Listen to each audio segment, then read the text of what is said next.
ایک گروہ جس نے اس دور میں نئی نبوت کا فتنہ عظیم کھڑا کیا ہے، لفظ خاتم النبیین کے معنی نبیوں کی مہر کرتا ہے، اور اس کا مطلب یہ لیتا ہے کہ نبی صلی اللہ علیہ وسلم کے بعد جو انبیاء بھی آئیں گے وہ آپ کی مہر لگنے سے نبی بنیں گے، یا بالفاظ دیگر جب تک کسی کی نبوت پر آپ کی مہر نہ لگے وہ نبی نہ ہو سکے گا۔ لیکن جس سلسلہ بیان میں یہ آیت وارد ہوئی ہے اس کے اندر رکھ کر اسے دیکھا جائے تو اس لفظ کا یہ مفہوم لینے کی قطعاً کوئی گنجائش نہیں نظر آتی، بلکہ اگر یہی اس کے معنی ہوں تو یہاں یہ لفظ بے محل ہی نہیں، مقصود کلام کے بھی خلاف ہو جاتا ہے۔ آخر اس بات کا کیا تک ہے کہ اوپر سے تو نکاح زینب رضی اللہ عنہا پر معترضین کے اعتراضات اور ان کے پیدا کیے ہوئے شکوک و شبہات کا جواب دیا جا رہا ہو، اور یکایک یہ بات کہہ ڈالی جائے کہ محمد صلی اللہ علیہ وسلم نبیوں کی مہر ہیں، آئندہ جو نبی بھی بنے گا ان کی مہر لگ کر بنے گا۔ اس سیاق و سباق میں یہ بات نہ صرف یہ کہ بالکل بے تکی ہے، بلکہ اس سے وہ استدلال الٹا کمزور ہو جاتا ہے جو اوپر سے معترضین کے جواب میں چلا آ رہا ہے۔ اس صورت میں تو معترضین کے لیے یہ کہنے کا اچھا موقع تھا کہ آپ یہ کام اس وقت نہ کرتے تو کوئی خطرہ نہ تھا، اس رسم کو مٹانے کی ایسی ہی کچھ شدید ضرورت ہے تو آپ کے بعد آپ کی مہر لگ کر جو انبیاء آتے رہیں گے ان میں سے کوئی اسے مٹا دے گا۔ ایک دوسری تعبیر اس گروہ نے یہ بھی کی ہے کہ خاتم النبیین کے معنی افضل النبیین کے ہیں، یعنی نبوت کا دروازہ تو کھلا ہوا ہے، البتہ کمالات نبوت حضور صلی اللہ علیہ وسلم پر ختم ہو گئے ہیں۔ لیکن یہ مفہوم لینے میں بھی وہی قباحت ہے جو اوپر ہم نے بیان کی ہے۔ سیاق و سباق سے یہ مفہوم بھی کوئی مناسبت نہیں رکھتا، بلکہ الٹا اس کے خلاف پڑتا ہے۔ کفار و منافقین کہہ سکتے تھے کہ حضرت کم تر درجے کے ہی صحیح، بہرحال آپ کے بعد بھی نبی آتے رہیں گے، پھر کیا ضرور تھا کہ اس رسم کو بھی آپ ہی مٹا کر تشریف لے جاتے۔ لغت کی روح سے خاتم النبیین کے معنی، پس جہاں تک سیاق و سباق کا تعلق ہے وہ قطعی طور پر اس امر کا تقاضا کرتا ہے کہ یہاں خاتم النبیین کے معنی سلسلہ نبوت کو ختم کر دینے والے ہی کے لیے جائیں، اور یہ سمجھا جائے کہ حضور صلی اللہ علیہ وسلم کے بعد کوئی نبی آنے والا نہیں ہے۔ لیکن یہ صرف سیاق ہی کا تقاضا نہیں ہے، لغت بھی اسی معنی کی مقتضی ہے۔ عربی لغت اور محاورے کی روح سے ختم کے معنی مہر لگانے، بند کرنے، آخر تک پہنچ جانے اور کسی کام کو پورا کر کے فارغ ہو جانے کے ہیں۔ ختم العمل کے معنی ہیں فرغ من العمل، یعنی کام سے فارغ ہو گیا۔ ختم الاناء کے معنی ہیں برتن کا منہ بند کر دیا اور اس پر مہر لگا دی تاکہ نہ کوئی چیز اس میں سے نکلے اور نہ کچھ اس کے اندر داخل ہو۔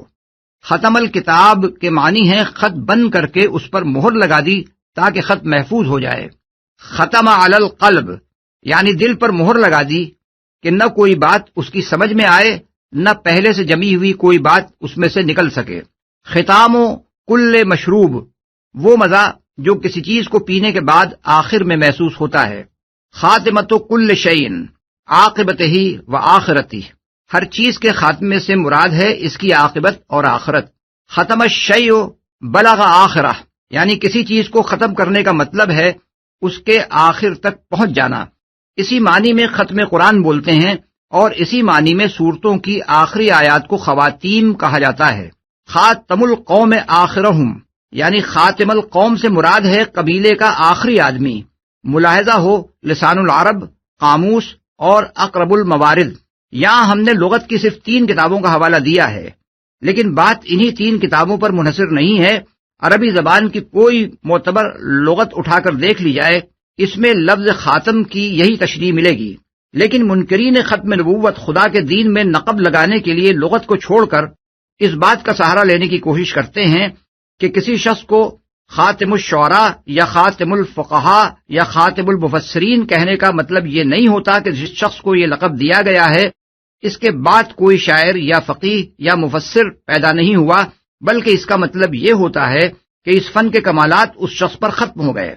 حالانکہ مبالغے کے طور پر اس طرح کے القاب کا استعمال یہ معنی ہرگز نہیں رکھتا کہ لغت کے اعتبار سے خاتم کے اصل معنی ہی کامل یا افضل کے ہو جائیں اور آخری کے معنی میں یہ لفظ استعمال کرنا سرے سے غلط قرار پائے۔ یہ بات صرف وہی شخص کہہ سکتا ہے جو زبان کے قواعد سے ناواقف ہو۔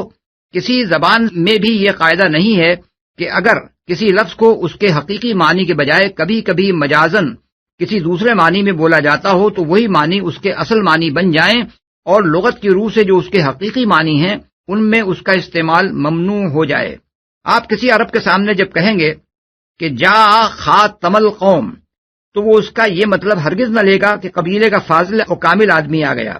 بلکہ اس کا مطلب وہ یہی لے گا کہ پورا کا پورا قبیلہ آ گیا ہے، حتیٰ کہ آخری آدمی جو رہ گیا تھا وہ بھی آ گیا۔ اس کے ساتھ یہ بات بھی نگاہ میں رہنی چاہیے کہ خاتم الشعراء، خاتم الفقہاء اور خاتم المحدثین وغیرہ القاب جو بعض لوگوں کو دیے گئے ہیں ان کے دینے والے انسان تھے، اور انسان کبھی یہ نہیں جان سکتا کہ جس شخص کو وہ کسی صفت کے اعتبار سے خاتم کہہ رہا ہے اس کے بعد پھر کوئی اس صفت کا حامل پیدا نہیں ہوگا۔ اسی وجہ سے انسانی کلام میں ان القاب کی حیثیت مبالغے اور اعتراف کمال سے زیادہ کچھ ہو ہی نہیں سکتی۔ لیکن جب اللہ تعالیٰ کسی شخص کے متعلق یہ کہہ دے کہ فلاں صفت اس پر ختم ہو گئی تو کوئی وجہ نہیں کہ ہم اسے بھی انسانی کلام کی طرح مجازی کلام سمجھ لیں۔ اللہ نے اگر کسی کو خاتم الشعراء کہہ دیا ہوتا تو یقیناً اس کے بعد کوئی شاعر نہیں ہو سکتا تھا، اور اس نے جسے خاتم النبیین کہہ دیا غیر ممکن ہے کہ اس کے بعد کوئی نبی ہو سکے، اس لیے کہ اللہ عالم الغیب ہے اور انسان عالم الغیب نہیں ہے۔ اللہ کا کسی کو خاتم النبیین کہنا اور انسانوں کا کسی کو خاتم الشعراء اور خاتم الفقہاء وغیرہ کہہ دینا آخر ایک درجے میں کیسے ہو سکتا ہے؟ اسی بنا پر تمام اہل لغت اور اہل تفسیر نے بالاتفاق خاتم النبیین کے معنی آخر النبیین کے لیے ہیں۔ عربی لغت اور محاورے کی روح سے خاتم کے معنی ڈاک خانے کی مہر کے نہیں ہیں جسے لگا لگا کر خطوط جاری کیے جاتے ہیں، بلکہ اس سے مراد وہ مہر ہے جو لفافے پر اس لیے لگائی جاتی ہے کہ نہ اس کے اندر سے کوئی چیز باہر نکلے نہ باہر کی کوئی چیز اندر جائے۔ ختم نبوت کے بارے میں نبی صلی اللہ علیہ وسلم کے ارشادات قرآن کے سیاق و سباق اور لغت کے لحاظ سے اس لفظ کا جو مفہوم ہے اسی کی تائید نبی صلی اللہ علیہ وسلم کی تشریحات کرتی ہیں۔ مثال کے طور پر چند صحیح ترین احادیث ہم یہاں بیان کرتے ہیں۔ نمبر 1، قال النبي صلى الله عليه وسلم كانت بنو إسرائيل تسوسهم الأنبياء كلما هلك نبي خلفه نبي وإنه لا نبي بعدي وسيكون خلفاء۔ بحوالے بخاری کتاب المناقب باب ما ذکر عن بنی اسرائیل، یعنی نبی صلی اللہ علیہ وسلم نے فرمایا بنی اسرائیل کی قیادت انبیاء کیا کرتے تھے، جب کوئی نبی مر جاتا تو دوسرا نبی اس کا جانشین ہوتا، مگر میرے بعد کوئی نبی نہ ہوگا بلکہ خلفاء ہوں گے۔ 2، قال النبي صلى الله عليه وسلم إن مثلي ومثل الأنبياء من قبلي كمثل رجل بنى بيتا فأحسنه وأجمله إلا موضع لبنة من زاوية فجعل الناس يطوفون به ويعجبون له ويقولون هلا وضعت هذه اللبنة فأنا اللبنة وأنا خاتم النبيين۔ بحوالے بخاری کتاب المناقب باب خاتم النبیین، یعنی نبی صلی اللہ علیہ وسلم نے فرمایا میری اور مجھ سے پہلے گزرے ہوئے انبیاء کی مثال ایسی ہے جیسے ایک شخص نے ایک عمارت بنائی اور خوب حسین و جمیل بنائی، مگر ایک کونے میں ایک اینٹ کی جگہ چھوٹی ہوئی تھی۔ لوگ اس عمارت کے گرد پھرتے اور اس کی خوبی پر اظہار حیرت کرتے تھے، مگر کہتے تھے کہ اس جگہ اینٹ کیوں نہ رکھی گئی؟ تو وہ اینٹ میں ہوں اور میں خاتم النبیین ہوں، یعنی میرے آنے پر نبوت کی عمارت مکمل ہو چکی ہے، اب کوئی جگہ باقی نہیں ہے جسے پر کرنے کے لیے کوئی آئے۔ اسی مضمون کی 4 حدیثیں مسلم کتاب الفضائل باب خاتم النبیین میں ہیں، اور آخری حدیث میں یہ الفاظ زائد ہیں، فجئت فختمت الانبیاء، پس میں آیا اور میں نے انبیاء کا سلسلہ ختم کر دیا۔ یہی حدیث انہی الفاظ میں ترمذی کتاب المناقب باب فضل النبی اور کتاب الآداب باب الامثال میں بھی ہے۔ مسند ابو داؤد و طیالسی میں یہ حدیث جابر بن عبداللہ کی روایت کردہ احادیث کے سلسلے میں آئی ہے، اور اس کے آخری الفاظ یہ ہیں ختم بالانبیاء، یعنی میرے ذریعے سے انبیاء کا سلسلہ ختم کیا گیا۔ مسند احمد میں تھوڑے تھوڑے لفظی فرق کے ساتھ اس مضمون کی احادیث حضرت ابی بن کعب، حضرت ابو سعید خدری اور حضرت ابو ہریرہ رضی اللہ عنہم سے نقل کی گئی ہیں۔ 3، إن رسول الله صلى الله عليه وسلم قال فضلت على الأنبياء ب6: أعطيت جوامع الكلم، ونصرت بالرعب، وأحلت لي الغنائم، وجعلت لي الأرض مسجدا وطهورا، وأرسلت إلى الخلق كافة، وختم بي النبيون۔ بحوالے مسلم، ترمذی، ابن ماجہ، یعنی رسول اللہ صلی اللہ علیہ وسلم نے فرمایا، مجھے 6 باتوں میں انبیاء پر فضیلت دی گئی۔ 1، مجھے جامع اور مختصر بات کہنے کی صلاحیت دی گئی۔ 2، مجھے رعب کے ذریعے سے نصرت بخشی گئی۔ 3، میرے لیے اموال غنیمت حلال کیے گئے۔ 4، میرے لیے زمین کو مسجد بھی بنا دیا گیا اور پاکیزگی حاصل کرنے کا ذریعہ بھی، یعنی میری شریعت میں نماز صرف مخصوص عبادت گاہوں میں ہی نہیں بلکہ روئے زمین پر ہر جگہ پڑھی جا سکتی ہے، اور پانی نہ ملے تو میری شریعت میں تیمم کر کے وضو کی حاجت بھی پوری کی جا سکتی ہے اور غسل کی حاجت بھی۔ 5، مجھے تمام دنیا کے لیے رسول بنایا گیا۔ 6، اور میرے اوپر انبیاء کا سلسلہ ختم کر دیا گیا۔ 4، قال رسول الله صلى الله عليه وسلم: إن الرسالة والنبوة قد انقطعت، فلا رسول بعدي ولا نبي۔ بحوالے ترمذی، کتاب الرؤیا، باب ذہاب النبوہ، مسند احمد، مرویات انس بن مالک رضی اللہ عنہ، یعنی رسول اللہ صلی اللہ علیہ وسلم نے فرمایا، رسالت اور نبوت کا سلسلہ ختم ہو گیا، میرے بعد اب نہ کوئی رسول ہے اور نہ نبی۔ 5، قال النبي صلى الله عليه وسلم: أنا محمد، وأنا أحمد، وأنا الماحي الذي يمحى بي الكفر، وأنا الحاشر الذي يحشر الناس على عقبي، وأنا العاقب الذي ليس بعده نبي۔ بحوالے بخاری و مسلم، کتاب الفضائل، باب اسماء النبی، ترمذی، کتاب الآداب، باب اسماء النبی، موطا، کتاب اسماء النبی، المستدرک للحاکم، کتاب التاریخ، باب اسماء النبی، یعنی نبی صلی اللہ علیہ وسلم نے فرمایا، میں محمد ہوں، میں احمد ہوں، میں ماہی ہوں کہ میرے ذریعے سے کفر محو کیا جائے گا، میں حاشر ہوں کہ میرے بعد لوگ حشر میں جمع کیے جائیں گے، یعنی میرے بعد اب بس قیامت ہی آنی ہے، اور میں عاقب ہوں، اور عاقب وہ ہے جس کے بعد کوئی نبی نہ ہو۔ 6، قال رسول الله صلى الله عليه وسلم: إن الله لم يبعث نبيا إلا حذر أمته الدجال، وأنا آخر الأنبياء وأنتم آخر الأمم، وهو خارج فيكم لا محالة۔ بحوالے ابن ماجہ، کتاب الفتن، باب الدجال، یعنی رسول اللہ صلی اللہ علیہ وسلم نے فرمایا، اللہ تعالیٰ نے کوئی نبی نہیں بھیجا جس نے اپنی امت کو دجال کے خروج سے نہ ڈرایا ہو، مگر ان کے زمانے میں وہ نہ آیا۔ اب میں آخری نبی ہوں اور تم آخری امت ہو، لا محالہ اب اس کو تمہارے اندر ہی نکلنا ہے۔ 7، عن عبد الرحمن بن جبير قال: سمعت عبد الله بن عمرو بن العاص يقول: خرج علينا رسول الله صلى الله عليه وسلم يوما كالمودع، فقال: أنا محمد النبي الأمي 3، ولا نبي بعدي۔ بحوالے مسند احمد، مرویات عبداللہ بن عمر بن العاص، یعنی عبد الرحمن بن جبیر کہتے ہیں کہ میں نے عبداللہ بن عمر بن عاص کو یہ کہتے سنا کہ ایک روز رسول اللہ صلی اللہ علیہ وسلم اپنے مکان سے نکل کر ہمارے درمیان تشریف لائے، اس انداز سے گویا آپ ہم سے رخصت ہو رہے ہیں۔ آپ نے 3 مرتبہ فرمایا، میں محمد نبی امی ہوں، پھر فرمایا، اور میرے بعد کوئی نبی نہیں۔ 8، قال رسول الله صلى الله عليه وسلم: لا نبوة بعدي إلا المبشرات۔ قيل: وما المبشرات يا رسول الله؟ قال: الرؤيا الحسنة، أو قال الرؤيا الصالحة۔ بحوالے مسند احمد، مرویات ابو طفیل، نسائی، ابو داؤد، یعنی رسول اللہ صلی اللہ علیہ وسلم نے فرمایا، میرے بعد کوئی نبوت نہیں ہے، صرف بشارت دینے والی باتیں ہیں۔ عرض کیا گیا، وہ بشارت دینے والی باتیں کیا ہیں یا رسول اللہ؟ فرمایا، اچھا خواب، یا فرمایا صالح خواب، یعنی وحی کا اب کوئی امکان نہیں ہے،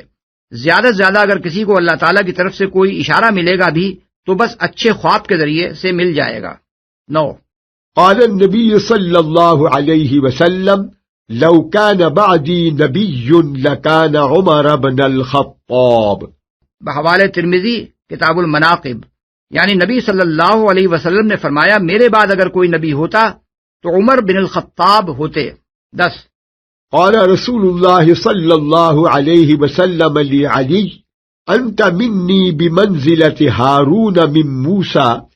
إلا أنه لا نبي بعدي.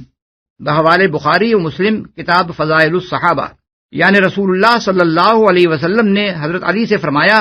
میرے ساتھ تمہاری نسبت وہی ہے جو موسیٰ کے ساتھ ہارون کی تھی، مگر میرے بعد کوئی نبی نہیں ہے. بخاری و مسلم نے یہ حدیث غزوہ تبوک کے ذکر میں بھی نقل کی ہے. مسند احمد میں اس مضمون کی 2 حدیثیں حضرت سعد بن ابی وقاص سے روایت کی گئی ہیں، جن میں سے ایک کا آخری فقرہ یوں ہے الا انہ لا نبوہ بعدی، یعنی مگر میرے بعد کوئی نبوت نہیں ہے. ابو داؤد، طیالسی، امام احمد اور محمد بن اسحاق نے اس سلسلے میں جو تفصیلی روایات نقل کی ہیں ان سے معلوم ہوتا ہے کہ غزوہ تبوک کے لیے تشریف لے جاتے وقت نبی صلی اللہ علیہ وسلم نے حضرت علی رضی اللہ عنہ کو مدینہ طیبہ کی حفاظت و نگرانی کے لیے اپنے پیچھے چھوڑنے کا فیصلہ فرمایا تھا. منافقین نے اس پر طرح طرح کی باتیں ان کے بارے میں کہنی شروع کر دیں. انہوں نے جا کر حضور صلی اللہ علیہ وسلم سے عرض کیا یا رسول اللہ کیا آپ مجھے عورتوں اور بچوں میں چھوڑے جا رہے ہیں؟ اس موقع پر حضور صلی اللہ علیہ وسلم نے ان کو تسلی دیتے ہوئے فرمایا کہ تم میرے ساتھ وہی نسبت رکھتے ہو جو موسیٰ کے ساتھ ہارون رکھتے تھے، یعنی جس طرح حضرت موسیٰ علیہ السلام نے کوہ طور پر جاتے ہوئے حضرت ہارون علیہ السلام کو بنی اسرائیل کی نگرانی کے لیے پیچھے چھوڑا تھا، اسی طرح میں تم کو مدینے کی حفاظت کے لیے چھوڑے جا رہا ہوں. لیکن اس کے ساتھ ہی حضور صلی اللہ علیہ وسلم کو اندیشہ ہوا کہ حضرت ہارون علیہ السلام کے ساتھ یہ تشبیہ کہیں بعد میں کسی فتنے کی موجب نہ بن جائے، اس لیے فوراً آپ نے یہ تصریح فرما دی کہ میرے بعد کوئی شخص نبی ہونے والا نہیں ہے. 11. عن ثوبان قال رسول الله صلى الله عليه وسلم وإنه سيكون في أمتي كذابون 30 كلهم يزعم أنه نبي وأنا خاتم النبيين لا نبي بعدي. بحوالے ابو داؤد کتاب الفتن، ثوبان سے روایت ہے کہ رسول اللہ صلی اللہ علیہ وسلم نے فرمایا اور یہ کہ میری امت میں 30 کذاب ہوں گے جن میں سے ہر ایک نبی ہونے کا دعویٰ کرے گا، حالانکہ میں خاتم النبیین ہوں، میرے بعد کوئی نبی نہیں. اسی مضمون کی ایک اور حدیث ابو داؤد نے کتاب الملاحم میں حضرت ابو ہریرہ رضی اللہ عنہ سے روایت کی ہے. ترمذی نے بھی حضرت ثوبان اور حضرت ابو ہریرہ سے یہ دونوں روایتیں نقل کی ہیں، اور دوسری روایت کے الفاظ یہ ہیں حتی یبعث دجالون کذابون قریبا من 30 کلہم یزعم انہ رسول اللہ، یعنی یہاں تک کہ اٹھیں گے 30 کے قریب جھوٹے فریبی جن میں سے ہر ایک دعویٰ کرے گا کہ وہ اللہ کا رسول ہے. 12. قال النبي صلى الله عليه وسلم لقد كان في من كان قبلكم من بني إسرائيل رجال يكلمون من غير أن يكونوا أنبياء فإن يكن من أمتي أحد فعمر. بحوالے بخاری کتاب المناقب، یعنی نبی صلی اللہ علیہ وسلم نے فرمایا تم سے پہلے جو بنی اسرائیل گزرے ہیں ان میں ایسے لوگ ہوئے ہیں جن سے کلام کیا جاتا تھا بغیر اس کے کہ وہ نبی ہوں. میری امت میں اگر کوئی ہوا تو وہ عمر رضی اللہ عنہ ہوں گے. مسلم میں اس مضمون کی جو حدیث ہے اس میں یکلمون کے بجائے محدثون کا لفظ ہے، لیکن مکلم اور محدث دونوں کے معنی ایک ہی ہیں، یعنی ایسا شخص جو مکالمہ الہی سے سرفراز ہو یا جس کے ساتھ پردہ غیب سے بات کی جائے. اس سے معلوم ہوا کہ نبوت کے بغیر مخاطبہ الہی سے سرفراز ہونے والے بھی اس امت میں اگر کوئی ہوتے تو وہ حضرت عمر رضی اللہ عنہ ہوتے. 13. قال رسول الله صلى الله عليه وسلم لا نبي بعدي ولا أمة بعد أمتي. بحوالے بیہقی کتاب الرؤیا طبرانی، یعنی رسول اللہ صلی اللہ علیہ وسلم نے فرمایا میرے بعد کوئی نبی نہیں اور میری امت کے بعد کوئی امت یعنی کسی نئے آنے والے نبی کی امت نہیں. 14. قال رسول الله صلى الله عليه وسلم فإني آخر الأنبياء وإن مسجدي آخر المساجد. بحوالے مسلم کتاب الحج، باب فضل الصلاۃ بمسجد مکہ والمدینہ، یعنی رسول اللہ صلی اللہ علیہ وسلم نے فرمایا میں آخری نبی ہوں اور میری مسجد آخری مسجد یعنی مسجد نبوی ہے۔ منکرین ختم نبوت اس حدیث سے یہ استدلال کرتے ہیں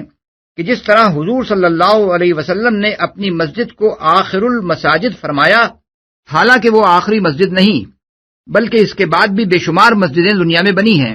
اسی طرح جب آپ نے فرمایا کہ میں آخر الانبیاء ہوں تو اس کے معنی بھی یہی ہیں کہ آپ کے بعد نبی آتے رہیں گے۔ البتہ فضیلت کے اعتبار سے آپ صلی اللہ علیہ وسلم آخری نبی ہیں اور آپ کی مسجد آخری مسجد ہے، لیکن در حقیقت اسی طرح کی تعویلیں یہ ثابت کرتی ہیں کہ یہ لوگ خدا اور رسول کے کلام کو سمجھنے کی اہلیت سے محروم ہو چکے ہیں۔ صحیح مسلم کے جس مقام پر یہ حدیث وارد ہوئی ہے اس کے سلسلے کی تمام احادیث کو ایک نظر ہی آدمی دیکھ لے تو اسے معلوم ہو جائے گا کہ حضور صلی اللہ علیہ وسلم نے اپنی مسجد کو آخری مسجد کس معنی میں فرمایا ہے۔ اس مقام پر حضرت ابو ہریرہ، حضرت عبداللہ بن عمر اور ام المومنین حضرت میمونہ رضی اللہ عنہا کے حوالے سے جو روایات امام مسلم نے نقل کی ہیں ان میں بتایا گیا ہے کہ دنیا میں صرف 3 مساجد ایسی ہیں جن کو عام مساجد پر فضیلت حاصل ہے، جن میں نماز پڑھنا دوسری مساجد میں نماز پڑھنے سے 1000 گنا زیادہ ثواب رکھتا ہے، اور اسی بنا پر صرف انہی 3 مسجدوں میں نماز پڑھنے کے لیے سفر کر کے جانا جائز ہے۔ باقی کسی مسجد کا یہ حق نہیں ہے کہ آدمی دوسری مسجدوں کو چھوڑ کر خاص طور پر اس میں نماز پڑھنے کے لیے سفر کرے۔ ان میں سے پہلی مسجد مسجد الحرام ہے جسے حضرت ابراہیم علیہ السلام نے بنایا تھا، دوسری مسجد مسجد اقصی ہے جسے حضرت سلیمان علیہ السلام نے تعمیر کیا، اور تیسری مسجد مدینہ طیبہ کی مسجد نبوی ہے جس کی بنا حضور نبی اکرم صلی اللہ علیہ وسلم نے رکھی۔ حضور صلی اللہ علیہ وسلم کے ارشاد کا منشا یہ ہے کہ اب چونکہ میرے بعد کوئی نبی آنے والا نہیں ہے اس لیے میری اس مسجد کے بعد دنیا میں کوئی چوتھی مسجد ایسی بننے والی نہیں ہے جس میں نماز پڑھنے کا ثواب دوسری مسجدوں سے زیادہ ہو اور جس کی طرف نماز کی غرض سے سفر کر کے جانا درست ہو۔ یہ احادیث بکثرت صحابہ رضوان اللہ علیہم اجمعین نے نبی صلی اللہ علیہ وسلم سے روایت کی ہیں اور بکثرت محدثین نے ان کو بہت سی قوی سندوں سے نقل کیا ہے۔ ان کے مطالعے سے صاف معلوم ہوتا ہے کہ حضور صلی اللہ علیہ وسلم نے مختلف مواقع پر مختلف طریقوں سے مختلف الفاظ میں اس امر کی تصریح فرمائی ہے کہ آپ آخری نبی ہیں، آپ کے بعد کوئی نبی آنے والا نہیں ہے، نبوت کا سلسلہ آپ پر ختم ہو چکا ہے، اور آپ کے بعد جو لوگ بھی رسول یا نبی ہونے کا دعویٰ کریں وہ دجال و کذاب ہیں۔ منکرین ختم نبوت رسول اللہ صلی اللہ علیہ وسلم کے ان ارشادات کے مقابلے میں اگر کوئی چیز پیش کرتے ہیں تو وہ یہ روایت ہے کہ حضرت عائشہ رضی اللہ عنہا نے فرمایا قولوا انہ خاتم الانبیاء ولا تقولوا لا نبی بعدہ، یعنی یہ تو کہو کہ حضور خاتم الانبیاء ہیں مگر یہ نہ کہو کہ آپ کے بعد کوئی نبی نہیں۔ لیکن اول تو حضور صلی اللہ علیہ وسلم کے صاف صاف ارشادات کے مقابلے میں حضرت عائشہ رضی اللہ عنہا کے کسی قول کو پیش کرنا ہی سخت گستاخی و بے ادبی ہے۔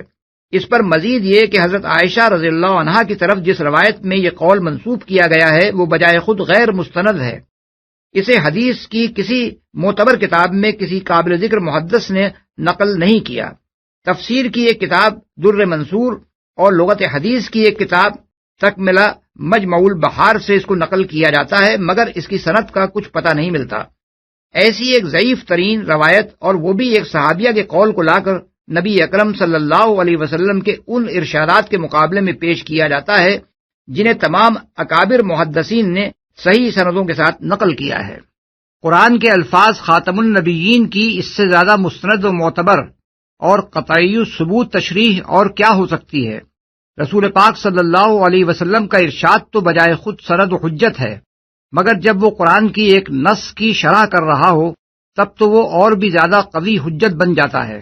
اب سوال یہ ہے کہ محمد رسول اللہ صلی اللہ علیہ وسلم سے بڑھ کر قرآن کو سمجھنے والا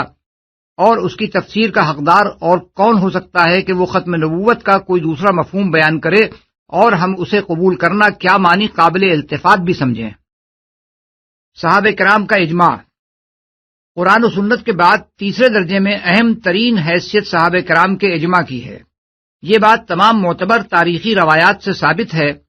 کہ نبی صلی اللہ علیہ وسلم کی وفات کے فوراً بعد جن لوگوں نے نبوت کا دعویٰ کیا اور جن لوگوں نے ان کی نبوت تسلیم کی ان سب کے خلاف صحابہ کرام نے بالاتفاق جنگ کی تھی۔ اس سلسلے میں خصوصیت کے ساتھ مسیلمہ کذاب کا معاملہ قابل ذکر ہے۔ یہ شخص نبی صلی اللہ علیہ وسلم کی نبوت کا منکر نہ تھا، بلکہ اس کا دعویٰ یہ تھا کہ اسے حضور صلی اللہ علیہ وسلم کے ساتھ شریک نبوت بنایا گیا ہے۔ اس نے حضور صلی اللہ علیہ وسلم کی وفات سے پہلے جو عریضہ آپ کو لکھا تھا، اس کے الفاظ یہ ہیں: من مسیلمۃ رسول اللہ الی محمد رسول اللہ سلام علیک فإنی اشرکت فی الامر معک، بحوالِ طبری جلد دوم صفحہ 399 طبع مصر، یعنی مسیلمہ رسول اللہ کی طرف سے محمد رسول اللہ کی طرف آپ پر سلام ہو، آپ کو معلوم ہو کہ میں آپ کے ساتھ نبوت کے کام میں شریک کیا گیا ہوں۔ علاوہ بری مورخ طبری نے یہ روایت بھی بیان کی ہے کہ مسیلمہ کے ہاں جو اذان دی جاتی تھی اس میں اشہد ان محمد رسول اللہ کے الفاظ بھی کہے جاتے تھے۔ اس صریح اقرار رسالت محمدی کے باوجود اسے کافر اور خارج از ملت قرار دیا گیا اور اس سے جنگ کی گئی۔ تاریخ سے یہ بھی ثابت ہے کہ بنو حنیفہ نیک نیتی کے ساتھ یعنی ان گڈ فیتھ اس پر ایمان لائے تھے، اور انہیں واقعی غلط فہمی میں ڈالا گیا تھا کہ محمد رسول اللہ صلی اللہ علیہ وسلم نے اس کو خود شریک رسالت کیا ہے۔ نیز قرآن کی آیات کو ان کے سامنے مسیلمہ پر نازل شدہ آیات کی حیثیت سے ایک ایسے شخص نے پیش کیا تھا جو مدینہ طیبہ سے قرآن کی تعلیم حاصل کر کے گیا تھا، بحوالِ البدایہ والنہایہ لابن کثیر جلد 5 صفحہ 51۔ مگر اس کے باوجود صحابہ کرام نے ان کو مسلمان تسلیم نہیں کیا اور ان پر فوج کشی کی۔ پھر یہ کہنے کی بھی گنجائش نہیں کہ صحابہ نے ان کے خلاف ارتداد کی بنا پر نہیں بلکہ بغاوت کے جرم میں جنگ کی تھی۔ اسلامی قانون کی روح سے باغی مسلمانوں کے خلاف اگر جنگ کی نوبت آئے تو ان کے اسیران جنگ غلام نہیں بنائے جا سکتے، بلکہ مسلمان تو درکنار ذمی بھی اگر باغی ہوں تو گرفتار ہونے کے بعد ان کو غلام بنانا جائز نہیں ہے۔ لیکن مسلمہ اور اس کے پیرووں پر جب چڑھائی کی گئی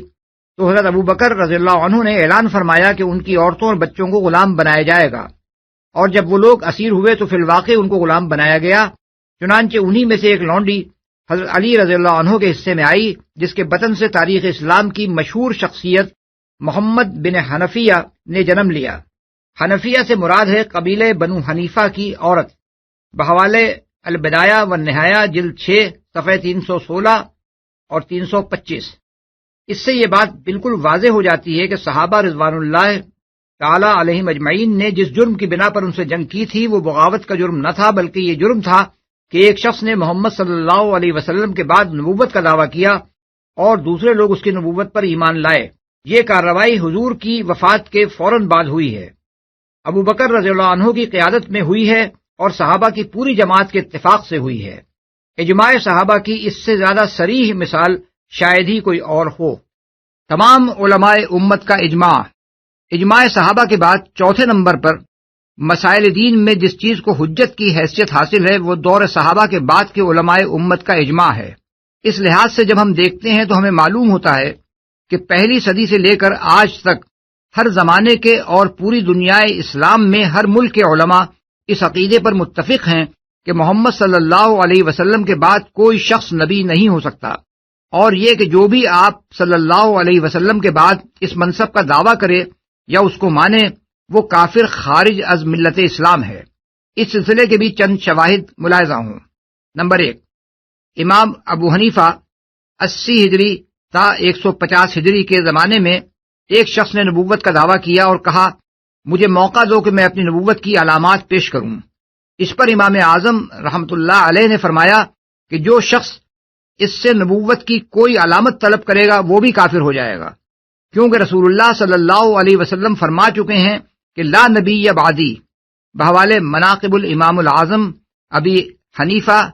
لابن احمد المکی جلد 1 صفحہ 161 مطبوعہ حیدرآباد 1321 ہجری۔ 2، علامہ ابن جریر طبری 224 ہجری تا 310 ہجری اپنی مشہور تفسیر قرآن میں آیت وَلَٰكِن رسول اللہ وخاتم النبیین کا مطلب بیان کرتے ہیں الذی ختم النبوۃ فطبع علیہا فلا تفتح لأحد بعدہ الی قیامت الساعہ، یعنی جس نے نبوت کو ختم کر دیا اور اس پر مہر لگا دی اب قیامت تک یہ دروازہ کسی کے لیے نہیں کھلے گا، بحوالِ تفسیر ابن جریر جلد 22 صفحہ 12۔ 3، امام طحاوی 239 ہجری تا 321 ہجری اپنی کتاب عقیدہ سلفیہ میں سلف صالحین اور خصوصاً امام ابو حنیفہ، امام ابو یوسف اور امام محمد رحمہم اللہ کے عقائد بیان کرتے ہوئے نبوت کے بارے میں یہ عقیدہ تحریر فرماتے ہیں، اور یہ کہ محمد صلی اللہ علیہ وسلم اللہ کے برگزیدہ بندے، چیدہ نبی اور پسندیدہ رسول ہیں، اور وہ خاتم الانبیاء، امام الاتقیاء، سید المرسلین و حبیب رب العالمین ہیں، اور ان کے بعد نبوت کا ہر دعویٰ گمراہی اور خواہش نفس کی بندگی ہے۔ بحوالے شرح الطحاویہ فی العقیدہ السلفیہ، دار المعارف مصر، صفحات 15، 87، 96، 97، 100 اور 102۔ 4۔ علامہ ابن حزم اندلسی 384 ہجری تا 456 ہجری لکھتے ہیں، یقیناً وحی کا سلسلہ نبی صلی اللہ علیہ وسلم کی وفات کے بعد منقطع ہو چکا ہے۔ دلیل اس کی یہ ہے کہ وحی نہیں ہوتی مگر ایک نبی کی طرف، اور اللہ عز و جل فرما چکا ہے کہ محمد صلی اللہ علیہ وسلم نہیں ہیں تمہارے مردوں میں سے کسی کے باپ، مگر وہ اللہ کے رسول اور نبیوں کے خاتم ہیں۔ بحوالے المحلہ جلد 1 صفحہ 26۔ 5۔ امام غزالی 450 ہجری تا 505 ہجری فرماتے ہیں، امام غزالی کی اس رائے کو ہم ان کی اصل عبارت کے ساتھ اس لیے نقل کر رہے ہیں کہ منکرین ختم نبوت نے اس حوالے کی صحت کو بڑے زور شور سے چیلنج کیا ہے۔ امام غزالی فرماتے ہیں، اگر یہ دروازہ یعنی اجماع کو حجت ماننے سے انکار کا دروازہ کھول دیا جائے تو بڑی قبیح باتوں تک نوبت پہنچ جاتی ہے۔ مثلاً اگر کہنے والا کہے کہ ہمارے نبی محمد صلی اللہ علیہ وسلم کے بعد کسی رسول کی بعثت ممکن ہے تو اس کی تکفیر میں تعامل نہیں کیا جا سکتا، لیکن بحث کے موقع پر جو شخص اس کی تکفیر میں تعامل کو ناجائز ثابت کرنا چاہتا ہو اسے لامحالہ اجماع سے مدد لینی پڑے گی، کیونکہ عقل اس کے عدم جواز کا فیصلہ نہیں کرتی۔ اور جہاں تک نقل کا تعلق ہے، اس عقیدے کا قائل لا نبی بعدی اور خاتم النبیین کی تعویل کرنے سے عاجز نہ ہوگا۔ وہ کہے گا کہ خاتم النبیین سے مراد اولو العزم رسولوں کا خاتم ہونا ہے، اور اگر کہا جائے کہ نبیین کا لفظ عام ہے تو عام کو خاص قرار دے دینا اس کے لیے کچھ مشکل نہ ہوگا۔ اور لا نبی بعدی کے متعلق وہ کہہ دے گا کہ لا رسول بعدی تو نہیں کہا گیا ہے، رسول اور نبی میں فرق ہے، اور نبی کا مرتبہ رسول سے بلندتر ہے۔ غرض اس طرح کی بکواس بہت کچھ کی جا سکتی ہے، اور محض لفظ کے اعتبار سے ایسی تعویلات کو ہم محال نہیں سمجھتے، بلکہ ظواہر تشبیہ کی تعویل میں ہم اس سے بھی زیادہ بعید احتمالات کی گنجائش مانتے ہیں۔ اور اس طرح کی تعویلیں کرنے والے کے متعلق ہم یہ بھی نہیں کہہ سکتے کہ وہ نصوص کا انکار کر رہا ہے، لیکن اس قول کے قائل کی تردید میں ہم یہ کہیں گے کہ امت نے بالاتفاق اس لفظ یعنی لا نبی بعدی سے اور نبی صلی اللہ علیہ وسلم کے قرائن احوال سے یہ سمجھا ہے کہ حضور صلی اللہ علیہ وسلم کا مطلب یہ تھا کہ آپ کے بعد کبھی نہ کوئی نبی آئے گا نہ رسول۔ نیز امت کا اس پر بھی اتفاق ہے کہ اس میں کسی تعویل اور تخصیص کی گنجائش نہیں ہے، لہذا ایسے شخص کو منکر اجماع کے سوا اور کچھ نہیں کہا جا سکتا۔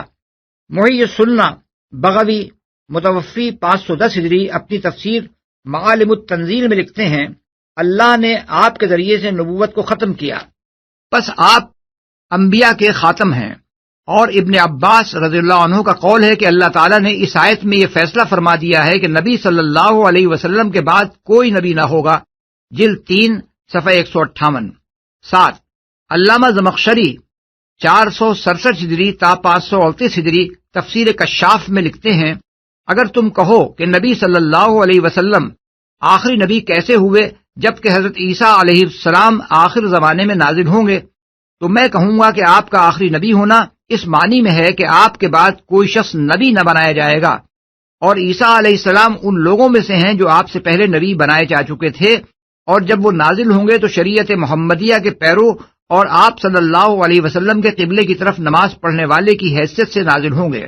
گویا کہ وہ آپ ہی کی امت کے ایک فرد ہیں، جلد 2 صفحہ 215۔ 8۔ قاضی ایاز متوفی 544 ہجری لکھتے ہیں، جو شخص خود اپنے حق میں نبوت کا دعویٰ کرے یا اس بات کو جائز رکھے کہ آدمی نبوت کا اکتساب کر سکتا ہے اور صفائی قلب کے ذریعے سے مرتبہ نبوت کو پہنچ سکتا ہے، جیسا کہ بعض فلسفی اور غالی صوفی کہتے ہیں،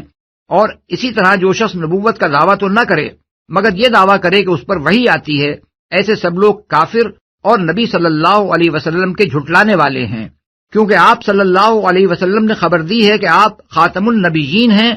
آپ کے بعد کوئی نبی آنے والا نہیں، اور آپ صلی اللہ علیہ وسلم نے اللہ تعالیٰ کی طرف سے یہ خبر پہنچائی ہے کہ آپ نبوت کے ختم کرنے والے ہیں، اور تمام انسانوں کی طرف آپ صلی اللہ علیہ وسلم کو بھیجا گیا ہے، اور تمام امت کا اس پر اجماع ہے کہ یہ کلام اپنے ظاہر مفہوم پر محمول ہے، اس کے معنی و مفہوم میں کسی تعویل و تخصیص کی گنجائش نہیں ہے، لہذا ان تمام گروہوں کے کافر ہونے میں قطعاً کوئی شک نہیں، بربنائے اجماع بھی اور بربنائے نقل بھی۔ بحوالِ شفا جلد 2 صفحہ 270 اور 271۔ 9، علامہ شہرستانی متوفی 548 ہجری اپنی مشہور کتاب الملل والنحل میں لکھتے ہیں، اور اسی طرح جو کہے کہ محمد صلی اللہ علیہ وسلم کے بعد کوئی نبی آنے والا ہے بجز عیسیٰ علیہ السلام کے، تو اس کے کافر ہونے میں 2 آدمیوں کے درمیان بھی اختلاف نہیں ہے، جلد 3 صفحہ 249۔ 10، امام راضی 543 تا 606 ہجری اپنی تفسیر کبیر میں آیت خاتم النبیین کی شرح کرتے ہوئے فرماتے ہیں، اس سلسلہ بیان میں وخاتم النبیین اس لیے فرمایا کہ جس نبی کے بعد کوئی دوسرا نبی ہو، وہ اگر نصیحت اور توضیح احکام میں کوئی کسر چھوڑ جائے تو اس کے بعد آنے والا نبی اسے پورا کر سکتا ہے، مگر جس کے بعد کوئی آنے والا نبی نہ ہو وہ اپنی امت پر زیادہ شفیق ہوتا ہے اور اس کو زیادہ واضح رہنمائی دیتا ہے، کیونکہ اس کی مثال اس باپ کی ہوتی ہے جو جانتا ہے کہ اس کے بیٹے کا کوئی ولی و سرپرست اس کے بعد نہیں ہے، جلد 6 صفحہ 581۔ 11، علامہ بیضاوی متوفی 685 ہجری اپنی تفسیر انوار التنزیل میں لکھتے ہیں، یعنی آپ انبیاء میں سب سے آخری نبی ہیں جس نے ان کا سلسلہ ختم کر دیا، یا جس سے انبیاء کے سلسلے پر مہر کر دی گئی، اور عیسیٰ علیہ السلام کا آپ صلی اللہ علیہ وسلم کے بعد نازل ہونا اس ختم نبوت میں قادح نہیں ہے، کیونکہ جب وہ نازل ہوں گے تو آپ صلی اللہ علیہ وسلم ہی کے دین پر ہوں گے، جلد 4 صفحہ 164۔ 12، علامہ حافظ الدین نصفی متوفی 710 ہجری اپنی تفسیر مدارک التنزیل میں لکھتے ہیں، اور آپ خاتم النبیین ہیں، یعنی نبیوں میں سب سے آخری، آپ کے بعد کوئی شخص نبی نہیں بنایا جائے گا، رہے عیسیٰ علیہ السلام تو وہ ان انبیاء میں سے ہیں جو آپ سے پہلے نبی بنائے جا چکے تھے، اور جب وہ نازل ہوں گے تو شریعت محمد صلی اللہ علیہ وسلم پر عمل کرنے والے کی حیثیت سے نازل ہوں گے، گویا کہ وہ آپ کی امت کے افراد میں سے ہیں، صفحہ 471۔ 13، علامہ علاء الدین بغدادی متوفی 725 ہجری اپنی تفسیر خازن میں لکھتے ہیں، وخاتم النبیین، یعنی اللہ نے آپ صلی اللہ علیہ وسلم پر نبوت ختم کر دی، اب نہ آپ کے بعد کوئی نبوت ہے نہ آپ کے ساتھ کوئی اس میں شریک، وکان اللہ بکل شیء علیما، یعنی یہ بات اللہ کے علم میں ہے کہ آپ کے بعد کوئی نبی نہیں ہے، صفحہ 471 اور 472۔ 14، علامہ ابن کثیر متوفی 774 ہجری اپنی مشہور و معروف تفسیر میں لکھتے ہیں، پس یہ آیت اس باب میں نص صریح ہے کہ نبی صلی اللہ علیہ وسلم کے بعد کوئی نبی نہیں ہے، اور جب آپ کے بعد نبی کوئی نہیں تو رسول بدرجہ اولا نہیں ہے، کیونکہ رسالت کا منصب خاص ہے اور نبوت کا منصب عام، ہر رسول نبی ہوتا ہے مگر ہر نبی رسول نہیں ہوتا۔ حضور صلی اللہ علیہ وسلم کے بعد جو شخص بھی اس مقام کا دعویٰ کرے وہ جھوٹا، مفتری،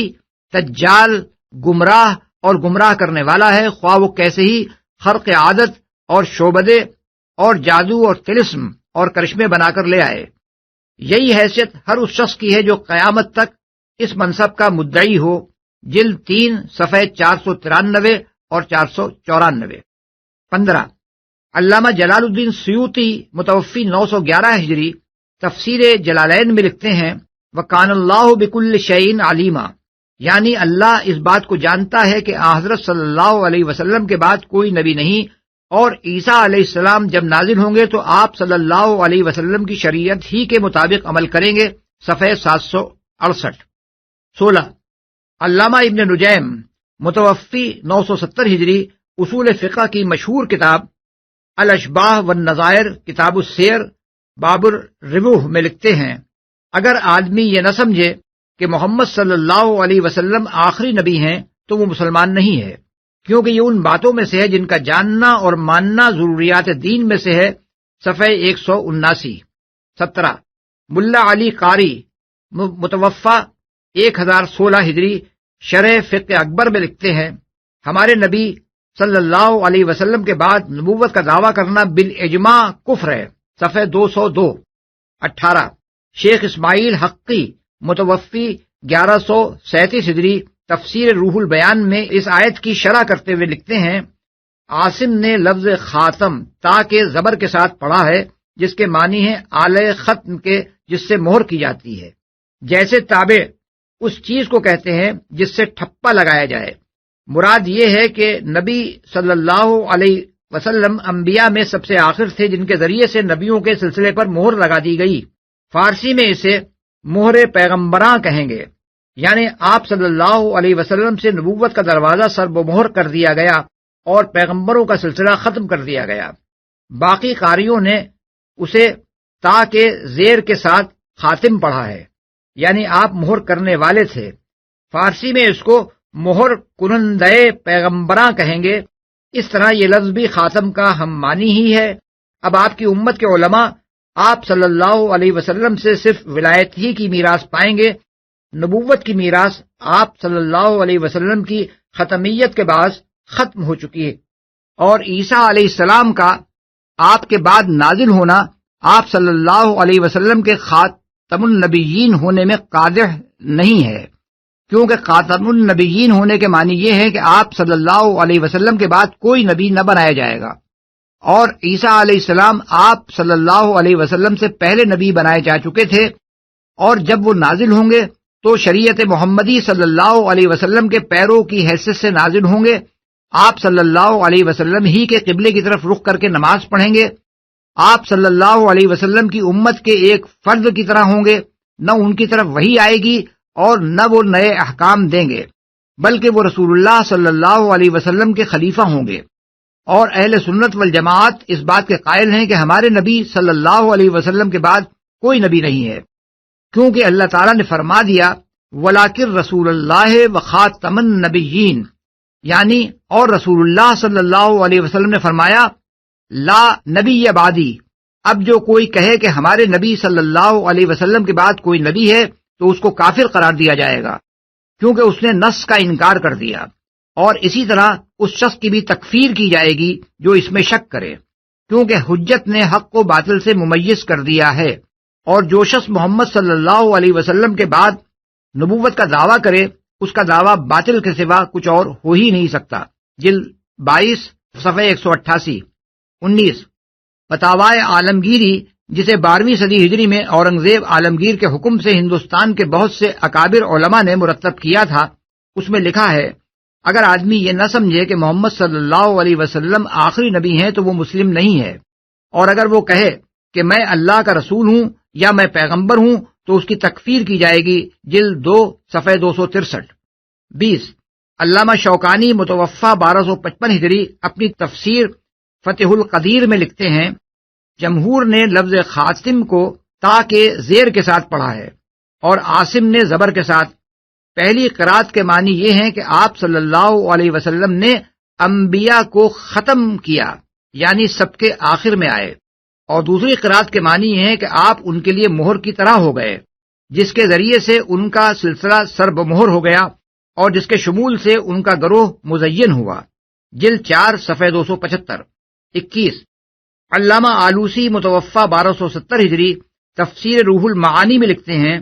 نبی کا لفظ رسول کی بنسبت عام ہے، لہذا رسول اللہ صلی اللہ علیہ وسلم کے خاتم النبیین ہونے سے خود بخود لازم آتا ہے کہ آپ خاتم المرسلین بھی ہوں، اور آپ صلی اللہ علیہ وسلم کے خاتم انبیاء و رسول ہونے سے مراد یہ ہے کہ اس دنیا میں وصف نبوت سے آپ صلی اللہ علیہ وسلم کے متصف ہونے کے بعد اب جن و انس میں سے ہر ایک کے لیے نبوت کا وصف منقطع ہو گیا۔ جلد 22 صفحہ 32۔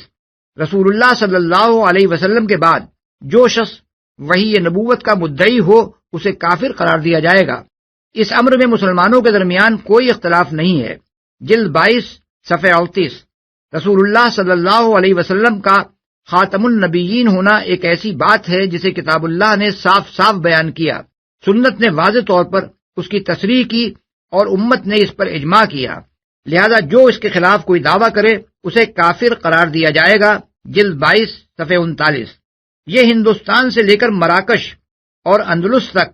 اور ٹرکی سے لے کر یمن تک ہر مسلمان ملک کے اکابر علماء و فقہا اور محدثین و مفسرین کی تصریحات ہیں۔ ہم نے ان کے ناموں کے ساتھ ان کے سنین ولادت و وفات بھی دے دیے ہیں، جن سے ہر شخص بیک نظر معلوم کر سکتا ہے کہ پہلی صدی سے 13ویں صدی تک تاریخ اسلام کی ہر صدی کے اکابر ان میں شامل ہیں۔ اگرچہ ہم 14ویں صدی کے علماء اسلام کی تصریحات بھی نقل کر سکتے تھے، مگر ہم نے قصداً انہیں اس لیے چھوڑ دیا کہ ان کی تفسیر کے جواب میں ایک شخص یہ ہیلا کر سکتا ہے کہ ان لوگوں نے اس دور کے مدعی نبوت کی ضد میں ختم نبوت کے یہ معنی بیان کیے ہیں، اس لیے ہم نے پہلے علماء کی تحریریں نقل کی ہیں جو ظاہر ہے کہ آج کے کسی شخص سے کوئی ضد نہ رکھ سکتے تھے۔ ان تحریروں سے یہ بات قطعی طور پر ثابت ہو جاتی ہے کہ پہلی صدی سے آج تک پوری دنیا اسلام متفقہ طور پر خاتم النبیین کے معنی آخری نبی ہی سمجھتی رہی ہے۔ حضور صلی اللہ علیہ وسلم کے بعد نبوت کے دروازے کو ہمیشہ ہمیشہ کے لیے بند تسلیم کرنا ہر زمانے میں تمام مسلمانوں کا متفق علیہ عقیدہ رہا ہے، اور اس امر میں مسلمانوں کے درمیان کبھی کوئی اختلاف نہیں رہا کہ جو شخص محمد رسول اللہ صلی اللہ علیہ وسلم کے بعد رسول یا نبی ہونے کا دعویٰ کرے اور جو اس کے دعوے کو مانے وہ دائرہ اسلام سے خارج ہے۔ اب یہ دیکھنا ہر صاحب عقل آدمی کا اپنا کام ہے کہ لفظ خاتم النبیین کا جو مفہوم لغت سے ثابت ہے، جو قرآن کی عبارت کے سیاق و سباق سے ظاہر ہے، جس کی تصریح نبی صلی اللہ علیہ وسلم نے خود فرما دی ہے، جس پر صحابہ کرام رضوان اللہ علیہم اجمعین کا اجماع ہے، اور جسے صحابہ کرام کے زمانے سے لے کر آج تک تمام دنیا کے مسلمان بلا اختلاف مانتے رہے ہیں، اس کے خلاف کوئی دوسرا مفہوم لینے اور کسی نئے مدعی کے لیے نبوت کا دروازہ کھولنے کی کیا گنجائش باقی رہ جاتی ہے، اور ایسے لوگوں کو کیسے مسلمان تسلیم کیا جا سکتا ہے جنہوں نے باب نبوت کے مفتوح ہونے کا محض خیال ہی ظاہر نہیں کیا ہے، بلکہ اس دروازے سے ایک صاحب حریم نبوت میں داخل بھی ہو گئے ہیں، اور یہ لوگ ان کی نبوت پر ایمان بھی لے آئے ہیں۔ اس سلسلے میں 3 باتیں اور قابل غور ہیں۔ کیا اللہ کو ہمارے ایمان سے کوئی دشمنی ہے؟ پہلی بات یہ ہے کہ نبوت کا معاملہ ایک بڑا ہی نازک معاملہ ہے۔ قرآن مجید کی روح سے یہ اسلام کے ان بنیادی عقائد میں سے ہے جن کے ماننے یا نہ ماننے پر آدمی کے کفر و ایمان کا انحصار ہے۔ ایک شخص نبی ہو اور آدمی اس کو نہ مانے تو کافر، اور وہ نبی نہ ہو اور آدمی اس کو مان لے تو کافر۔ ایسے ایک نازک معاملے میں تو اللہ تعالیٰ سے کسی بے احتیاطی کی بدرجہ اولا توقع نہیں کی جا سکتی۔ اگر محمد صلی اللہ علیہ وسلم کے بعد کوئی نبی آنے والا ہوتا تو اللہ تعالیٰ خود قرآن میں صاف صاف اس کی تصریح فرماتا، رسول اللہ صلی اللہ علیہ وسلم کے ذریعے سے اس کا کھلا کھلا اعلان کراتا، اور حضور صلی اللہ علیہ وسلم دنیا سے کبھی تشریف نہ لے جاتے جب تک اپنی امت کو اچھی طرح خبردار نہ کر دیتے کہ میرے بعد بھی انبیاء آئیں گے اور تمہیں ان کو ماننا ہوگا۔ آخر اللہ اس کے رسول کو ہمارے دین و ایمان سے کیا دشمنی تھی کہ حضور صلی اللہ علیہ وسلم کے بعد نبوت کا دروازہ تو کھلا ہوتا اور کوئی نبی آنے والا بھی ہوتا جس پر ایمان لائے بغیر ہم مسلمان نہ ہو سکتے،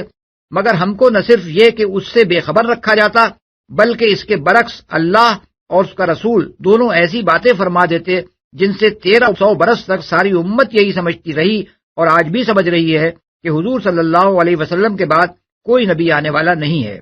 اب اگر بفرض محال نبوت کا دروازہ واقعی کھلا بھی ہو اور کوئی نبی آ بھی جائے تو ہم بے خوف و خطر اس کا انکار کر دیں گے۔ خطرہ ہو سکتا ہے تو اللہ تعالیٰ کی باز پرسی کا تو ہو سکتا ہے، وہ قیامت کے روز ہم سے پوچھے گا تو ہم یہ سارا ریکارڈ برسر عدالت لا کر رکھ دیں گے، جس سے ثابت ہو جائے گا کہ معاذ اللہ اس کفر کے خطرے میں تو اللہ کی کتاب اور اس کے رسول کی سنت ہی نے ہمیں ڈالا تھا۔ ہمیں قطعاً کوئی اندیشہ نہیں ہے کہ اس ریکارڈ کو دیکھ کر بھی اللہ تعالیٰ ہمیں کسی نئے نبی پر ایمان نہ لانے کی سزا دے ڈالے گا۔ لیکن اگر نبوت کا دروازہ فی الواقع بند ہے اور کوئی نبی آنے والا نہیں ہے اور اس کے باوجود کوئی شخص کسی مدعی کی نبوت پر ایمان لاتا ہے تو اسے سوچ لینا چاہیے کہ اس کفر کی پاداش سے بچنے کے لیے وہ کون سا ریکارڈ خدا کی عدالت میں پیش کر سکتا ہے جس سے وہ رہائی کی توقع رکھتا ہو۔ عدالت میں پیشی ہونے سے پہلے اسے اپنی صفائی کے مواد کا یہی جائزہ لے لینا چاہیے اور ہمارے پیش کردہ مواد سے مقابلہ کر کے خود ہی دیکھ لینا چاہیے کہ جس صفائی کے بھروسے پر وہ یہ کام کر رہا ہے، کیا ایک عقلمند آدمی اس پر اعتماد کر کے کفر کی سزا کا خطرہ مول لے سکتا ہے؟ اب نبی کی آخر ضرورت کیا ہے؟ دوسری قابل غور بات یہ ہے کہ نبوت کوئی ایسی صفت نہیں ہے جو ہر اس شخص میں پیدا ہو جایا کرے جس نے عبادت اور عمل صالح میں ترقی کر کے اپنے آپ کو اس کا اہل بنا لیا ہو۔ نہ یہ کوئی ایسا انعام ہے جو کچھ خدمات کے صلے میں عطا کیا جاتا ہو، بلکہ یہ ایک منصب ہے جس پر ایک خاص ضرورت کی خاطر اللہ تعالیٰ کسی شخص کو مقرر کرتا ہے۔ وہ ضرورت جب داعی ہوتی ہے تو ایک نبی اس کے لیے مامور کیا جاتا ہے، اور جب ضرورت نہیں ہوتی یا باقی نہیں رہتی تو خواہ مخواہ انبیاء پر انبیاء نہیں بھیجے جاتے۔ قرآن مجید سے جب ہم یہ معلوم کرنے کی کوشش کرتے ہیں کہ نبی کے تقرر کی ضرورت کن کن حالات میں پیش آئی ہے تو پتہ چلتا ہے کہ صرف 4 حالتیں ایسی ہیں جن میں انبیاء مبعوث ہوئے ہیں۔ اول یہ کہ کسی خاص قوم میں نبی بھیجنے کی ضرورت اس لیے ہو کہ اس میں پہلے کبھی کوئی نبی نہ آیا تھا اور کسی دوسری قوم میں آئے ہوئے نبی کا پیغام بھی اس تک نہ پہنچ سکتا تھا۔ دوم یہ کہ نبی بھیجنے کی ضرورت اس وجہ سے ہو کہ پہلے گزرے ہوئے نبی کی تعلیم بھلا دی گئی ہو یا اس میں تحریف ہو گئی ہو اور اس کے نقش قدم کی پیروی کرنا ممکن نہ رہا ہو۔ سوم یہ کہ پہلے گزرے ہوئے نبی کے ذریعے مکمل تعلیم و ہدایت لوگوں کو نہ ملی ہو اور تکمیل دین کے لیے مزید انبیاء کی ضرورت ہو۔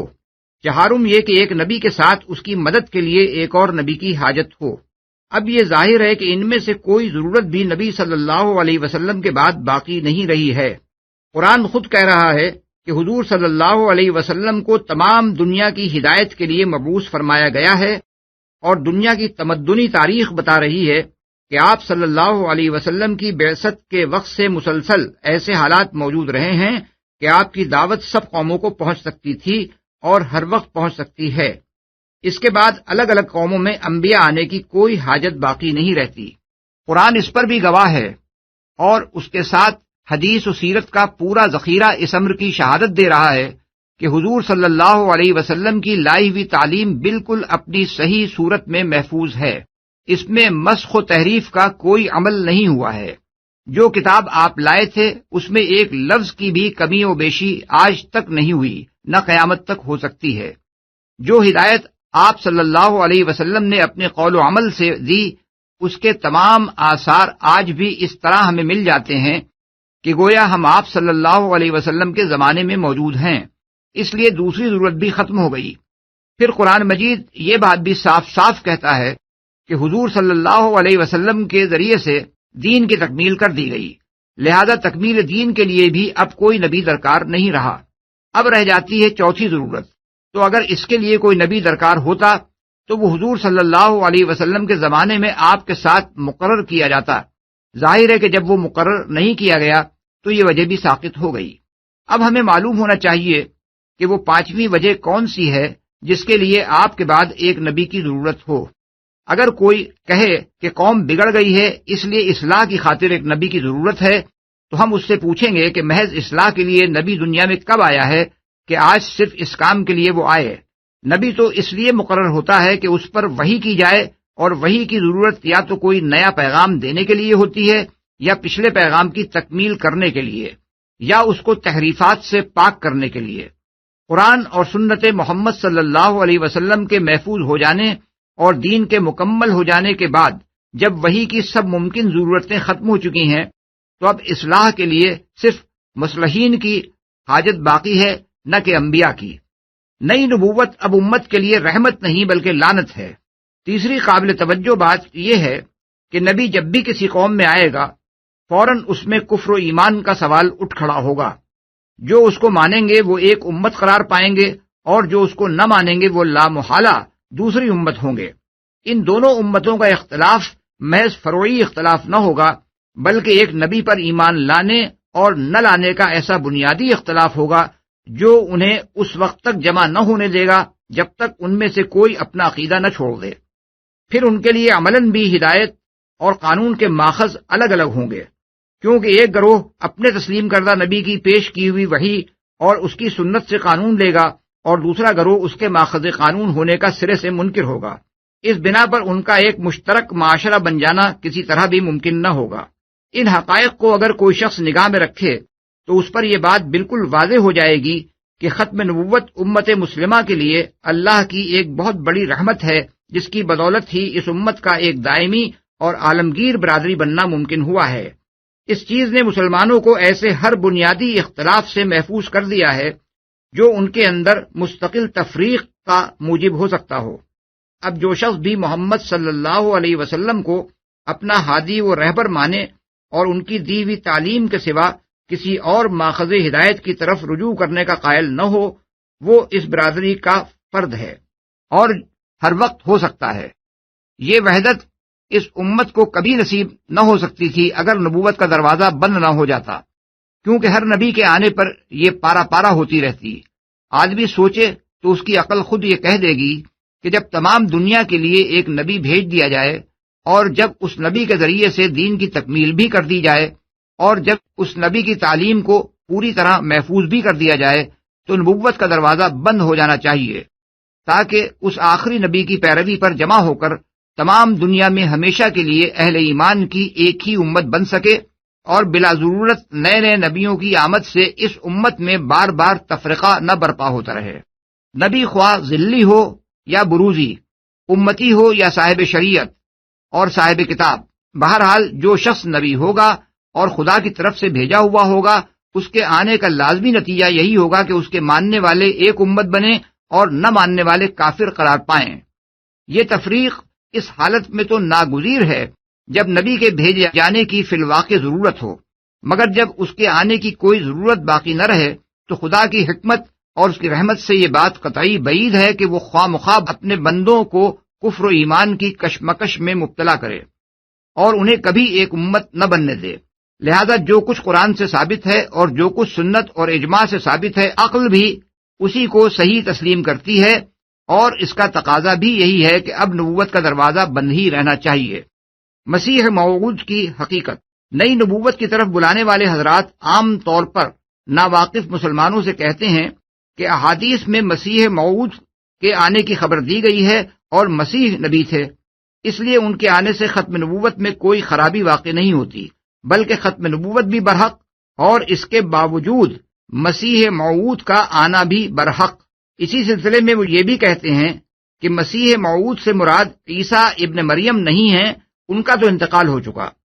اب جس کے آنے کی خبر احادیث میں دی گئی ہے وہ مسیح یعنی حضرت عیسیٰ کے مانند ایک مسیح ہے، اور وہ فلاں شخص ہے جو آ چکا ہے۔ اس کا ماننا عقیدہ ختم نبوت کے خلاف نہیں ہے۔ اس فریب کا پردہ چاک کرنے کے لیے ہم یہاں پورے حوالوں کے ساتھ وہ مستند روایات نقل کیے دیتے ہیں جو اس مسئلے کے متعلق حدیث کی معتبر ترین کتابوں میں پائی جاتی ہیں۔ ان احادیث کو دیکھ کر ہر شخص خود معلوم کر سکتا ہے کہ حضور نبی کریم صلی اللہ علیہ وسلم نے کیا فرمایا تھا اور آج اس کو کیا بنایا جا رہا ہے۔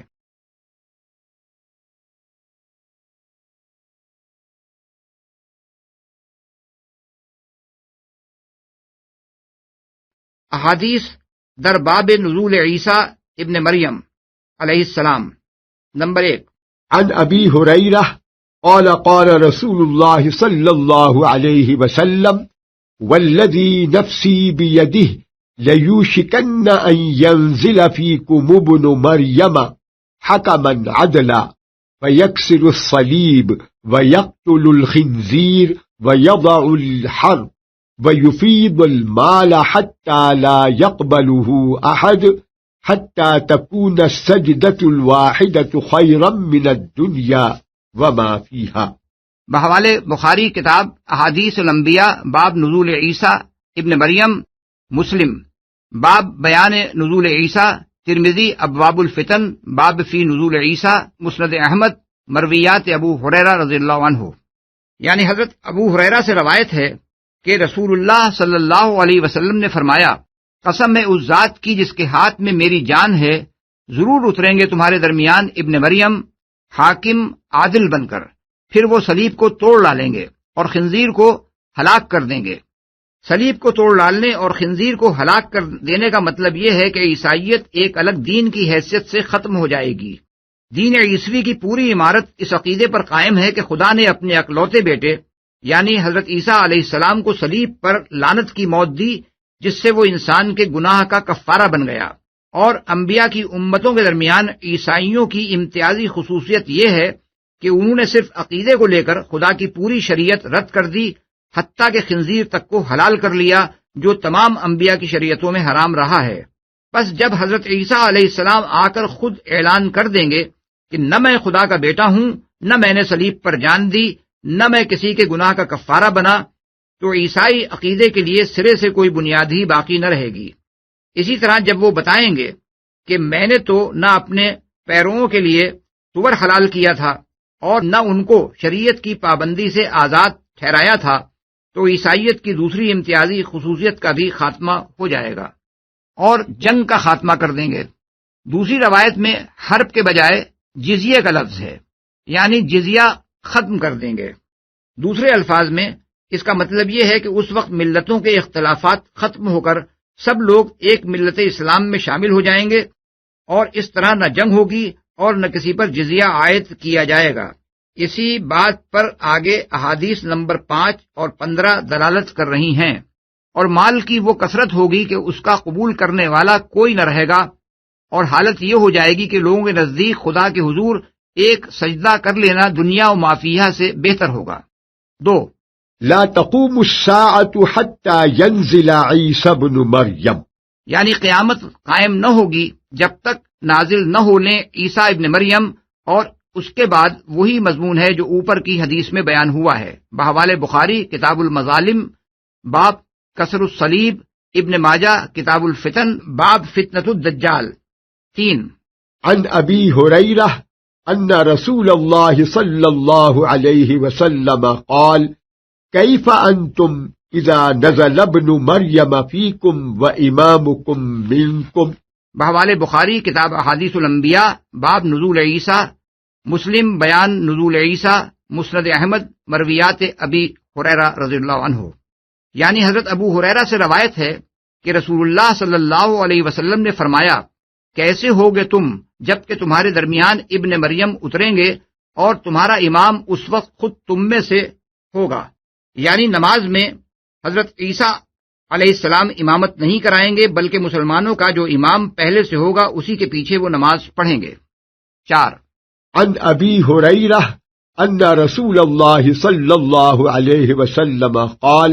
ينزل عيسى ابن مريم فيقتل الخنزير ويمحو الصليب وتجمع له الصلاة ويعطي المال حتى لا يقبل ويدع الخراج وينزل الروحاء فيحج منها أو يعتمر أو يجمعهما۔ بحوالِ مسند احمد بسلسلہ مرویات ابی ہریرہ، مسلم کتاب الحج باب جواز التمتع فی الحج والقرآن۔ حضرت ابو ہریرہ رضی اللہ عنہ سے روایت ہے کہ رسول اللہ صلی اللہ علیہ وسلم نے فرمایا، عیسیٰ ابن مریم نازل ہوں گے، پھر وہ خنزیر کو قتل کریں گے اور صلیب کو مٹا دیں گے، اور ان کے لیے نماز جمع کی جائے گی، اور وہ اتنا مال تقسیم کریں گے کہ اسے قبول کرنے والا کوئی نہ ہوگا، اور وہ خراج ساقط کر دیں گے۔ اور روحا جو مدینے سے 35 میل کے فاصلے پر ایک مقام ہے، وہاں منزل کر کے وہاں سے حج یا عمرہ کریں گے یا دونوں کو جمع کریں گے۔ واضح رہے کہ اس زمانے میں جن صاحب کو مسیح قرار دیا گیا ہے، انہوں نے اپنی زندگی میں نہ حج کیا نہ عمرہ۔ راوی کو شک ہے کہ حضور صلی اللہ علیہ وسلم نے ان میں سے کون سی بات فرمائی تھی۔ نمبر 5 عن ابي هريرة بعد ذكر خروج الدجال فبينما هم يعدون للقتال يسوون الصفوف إذا أقيمت الصلاة فينزل عيسى ابن مريم فأمهم فإذا رآه عدو الله يذوب كما يذوب الملح في الماء فلو تركه لانذاب حتى يهلك ولكن يقتله الله بيده فيريهم دمه في حربته۔ بحوالِ مشکات کتاب الفتن باب الملاحم، بحوالِ مسلم۔ یعنی حضرت ابو ہریرہ رضی اللہ عنہ سے روایت ہے کہ دجال کے خروج کا ذکر کرنے کے بعد حضور صلی اللہ علیہ وسلم نے فرمایا، اس اثنا میں کہ مسلمان اس سے لڑنے کی تیاری کر رہے ہوں گے، صفیں باندھ رہے ہوں گے، اور نماز کے لیے تکبیر اقامت کہی جا چکی ہوگی کہ عیسیٰ ابن مریم نازل ہو جائیں گے اور نماز میں مسلمانوں کی امامت کریں گے۔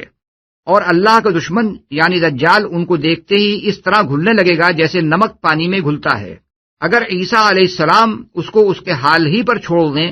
تو وہ آپ ہی گھل کر مر جائے، مگر اللہ اس کو ان کے ہاتھوں سے قتل کرائے گا اور وہ اپنے نیزے میں اس کا خون مسلمانوں کو دکھائیں گے۔ 6 عن ابی ہریرہ ان النبی صلی اللہ علیہ وسلم قال لیس بینی وبینہ نبی یعنی عیسیٰ وإنه نازل فإذا رأيتموه فاعرفوه رجل مربوع إلى الحمرة والبياض بين ممصرتين كأن رأسه يقطر وإن لم يصبه بلل فيقاتل الناس على الإسلام ويدق الصليب ويقتل الخنزير ويضع الجزية ويهلك الله في زمانه الملل كلها إلا الإسلام ويهلك المسيح الدجال فيمكث في الأرض 40 سنة ثم يتوفى ويصلي عليه المسلمون۔ بحوالے ابو داود کتاب الملاحم باب خروج الدجال، مسند احمد مرویات ابو ہریرہ رضی اللہ عنہ، یعنی ابو ہریرہ رضی اللہ عنہ سے روایت ہے کہ نبی صلی اللہ علیہ وسلم نے فرمایا، میرے اور ان یعنی حضرت عیسیٰ علیہ السلام کے درمیان کوئی نبی نہیں ہے، اور یہ کہ وہ اترنے والے ہیں، پس جب تم ان کو دیکھو تو پہچان لینا وہ ایک میانہ قد آدمی ہیں، رنگ مائل بسرخی و سفیدی ہے، 2 زرد رنگ کے کپڑے پہنے ہوئے ہوں گے، ان کے سر کے بال ایسے ہوں گے گویا اب ان سے پانی ٹپکنے والا ہے، حالانکہ وہ بھیگے ہوئے نہ ہوں گے۔ وہ اسلام پر لوگوں سے جنگ کریں گے، صلیب کو پاش کر دیں گے، خنزیر کو قتل کر دیں گے، جزیہ ختم کر دیں گے، اور اللہ ان کے زمانے میں اسلام کے سوا تمام ملتوں کو مٹا دے گا، اور وہ مسیح دجال کو ہلاک کر دیں گے، اور زمین میں وہ 40 سال ٹھہریں گے، پھر ان کا انتقال ہو جائے گا اور مسلمان ان کی نماز جنازہ پڑھیں گے۔ 7 عن جابر بن عبد الله قال سمعت رسول الله صلى الله عليه وسلم فينزل عيسى بن مريم صلى الله عليه وسلم فيقول أميرهم تعال فصل فيقول لا إن بعضكم على بعض أمراء تكرمة الله هذه الأمة۔ بحوالے مسلم بیان نزول عیسیٰ ابن مریم، مسند احمد بسلسلہ مرویات جابر بن عبداللہ رضی اللہ عنہ، یعنی حضرت جابر بن عبداللہ کہتے ہیں کہ میں نے رسول اللہ صلی اللہ علیہ وسلم سے سنا کہ پھر عیسیٰ علیہ السلام ابن مریم نازل ہوں گے، مسلمانوں کا امیر ان سے کہے گا کہ آئیے آپ نماز پڑھائیے، مگر وہ کہیں گے کہ نہیں، تم لوگ خود ہی ایک دوسرے کے امیر ہو، یعنی تمہارا امیر خود تمہیں میں سے ہونا چاہیے۔ یہ وہ اس عزت کا لحاظ کرتے ہوئے کہیں گے جو اللہ نے اس امت کو دی ہے۔ 8 عن جابر بن عبد الله في قصة ابن صياد فقال عمر بن الخطاب ائذن لي فأقتله يا رسول الله، فقال رسول الله صلى الله عليه وسلم إن يكن هو فلست صاحبه إنما صاحبه عيسى بن مريم عليه الصلاة والسلام وإن لا يكن فليس لك أن تقتل رجلا من أهل العهد۔ بحوالے مشکات کتاب الفتن باب قصہ ابن سیاد بحوالے شرح سنہ بغوی، یعنی حضرت جابر بن عبداللہ قصہ ابن سیاد کے سلسلے میں روایت کرتے ہیں کہ پھر عمر بن الخطاب نے عرض کیا، یا رسول اللہ مجھے اجازت دیجیے کہ میں اسے قتل کر دوں۔ اس پر رسول اللہ صلی اللہ علیہ وسلم نے فرمایا کہ اگر یہ وہی شخص یعنی دجال ہے تو اس کے قتل کرنے والے تم نہیں ہو، بلکہ اسے تو عیسیٰ ابن مریم علیہ السلام ہی قتل کریں گے، اور اگر یہ وہ شخص نہیں ہے تو تمہیں اہل عہد یعنی ذمیوں میں سے ایک آدمی کو قتل کر دینے کا کوئی حق نہیں ہے۔ 9 عن جابر بن عبد الله في قصة الدجال فإذا هم بعيسى بن مريم عليه السلام فتقام الصلاة فيقال له تقدم يا روح الله، فيقول ليتقدم إمامكم فليصلي بكم، فإذا صلى صلاة الصبح خرجوا إليه، قال فحين يرى الكذاب ينماث كما ينماث الملح في الماء فيمشي إليه فيقتله، حتى إن الشجر والحجر ينادي يا روح الله، هذا اليهودي فلا يترك ممن كان يتبعه أحدا إلا قتله. بحوالے مسند احمد بسلسلہ روایات جابر بن عبداللہ، یعنی جابر بن عبداللہ سے روایت ہے کہ دجال کا قصہ بیان کرتے ہوئے نبی صلی اللہ علیہ وسلم نے فرمایا، اس وقت یکایک عیسیٰ ابن مریم علیہ السلام مسلمانوں کے درمیان آ جائیں گے، پھر نماز کھڑی ہوگی اور ان سے کہا جائے گا، اے روح اللہ آگے بڑھیے، مگر وہ کہیں گے کہ نہیں، تمہارے امام ہی کو آگے بڑھنا چاہیے، وہی نماز پڑھائے۔ پھر صبح کی نماز سے فارغ ہو کر مسلمان دجال کے مقابلے پر نکلیں گے۔ فرمایا، جب وہ کذاب حضرت عیسیٰ علیہ السلام کو دیکھے گا تو گھلنے لگے گا جیسے نمک پانی میں گھلتا ہے، پھر وہ اس کی طرف بڑھیں گے اور اسے قتل کر دیں گے، اور حالت یہ ہوگی کہ درخت اور پتھر پکار اٹھیں گے کہ اے روح اللہ، یہ یہودی میرے پیچھے چھپا ہوا ہے۔ دجال کے پیرووں میں سے کوئی نہ بچے گا جسے وہ یعنی عیسیٰ علیہ السلام قتل نہ کر دیں۔ 10 عن النواس بن سمعان في قصة الدجال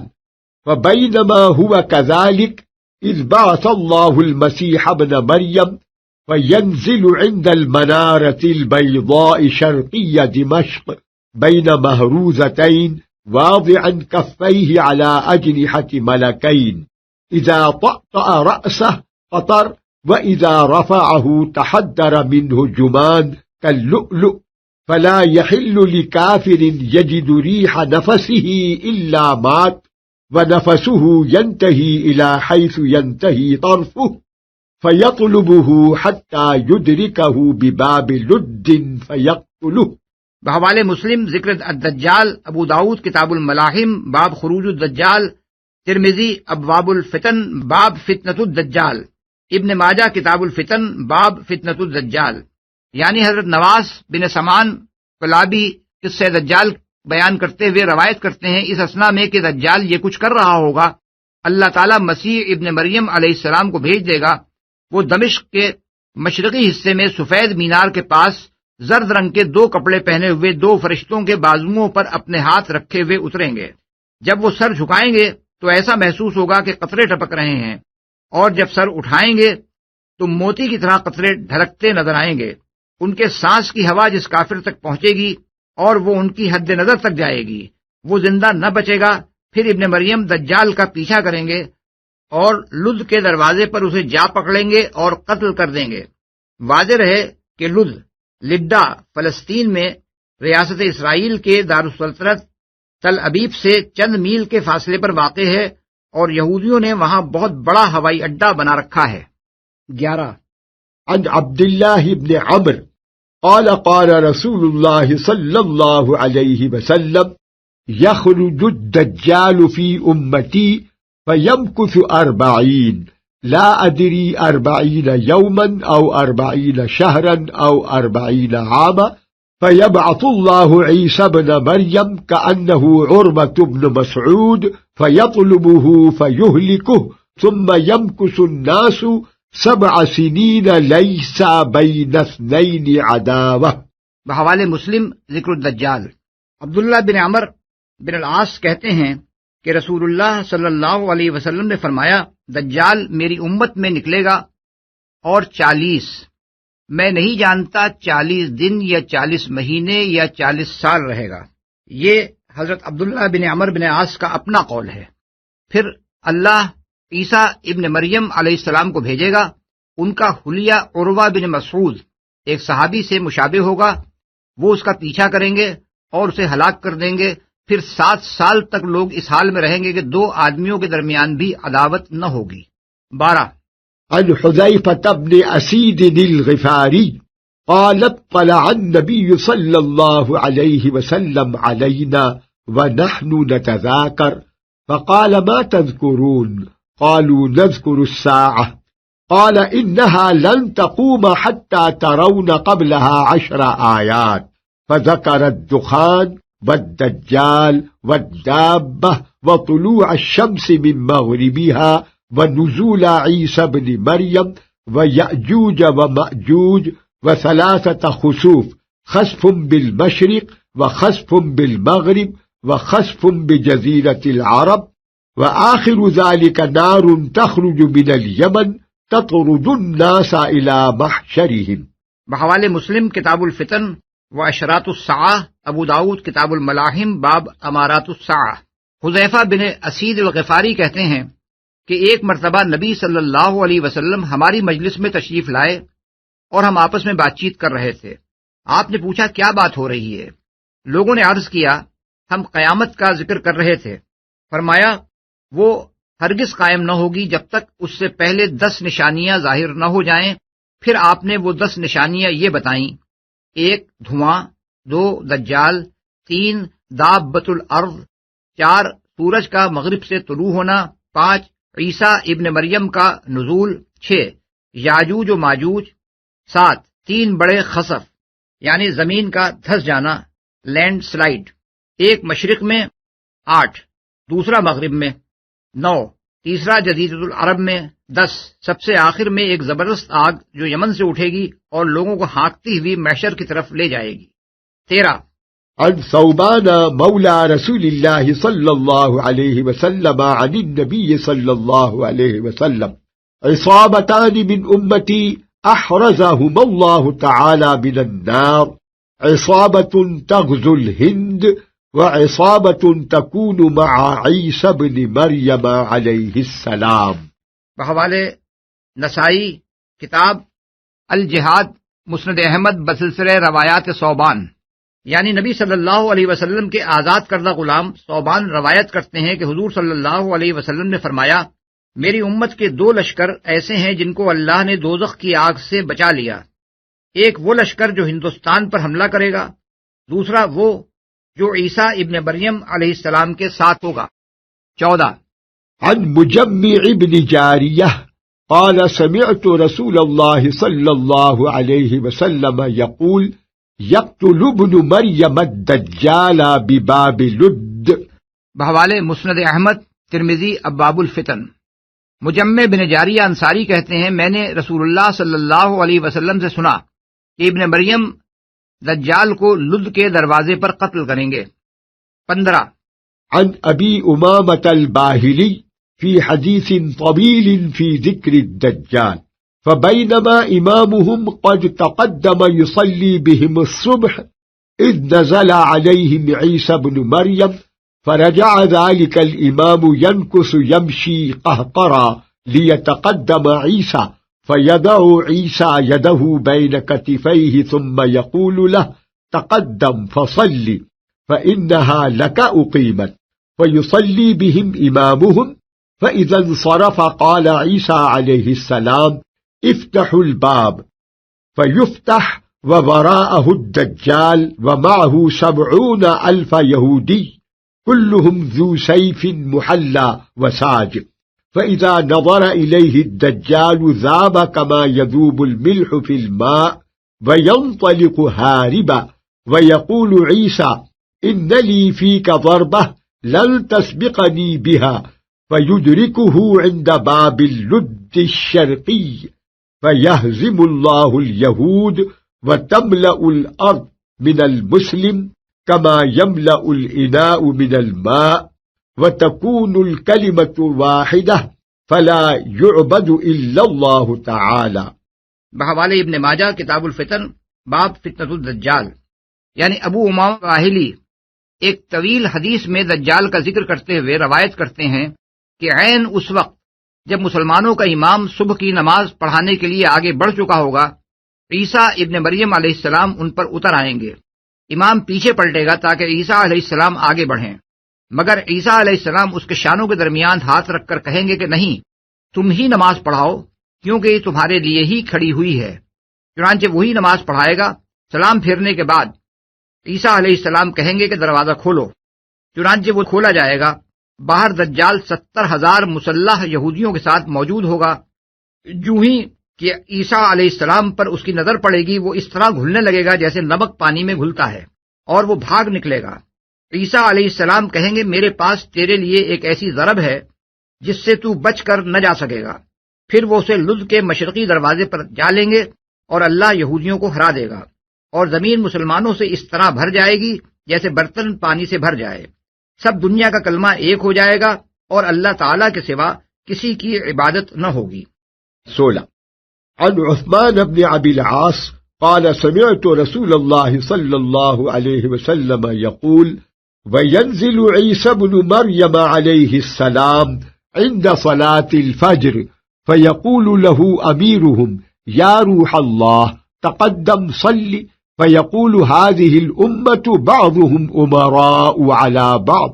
فيتقدم أميرهم فيصلي، فإذا قضى صلاته أخذ عيسى حربته فيذهب نحو الدجال، فإذا يراه الدجال ذاب كما يذوب الرصاص، فيضع حربته بين شنذوتيه فيقتله،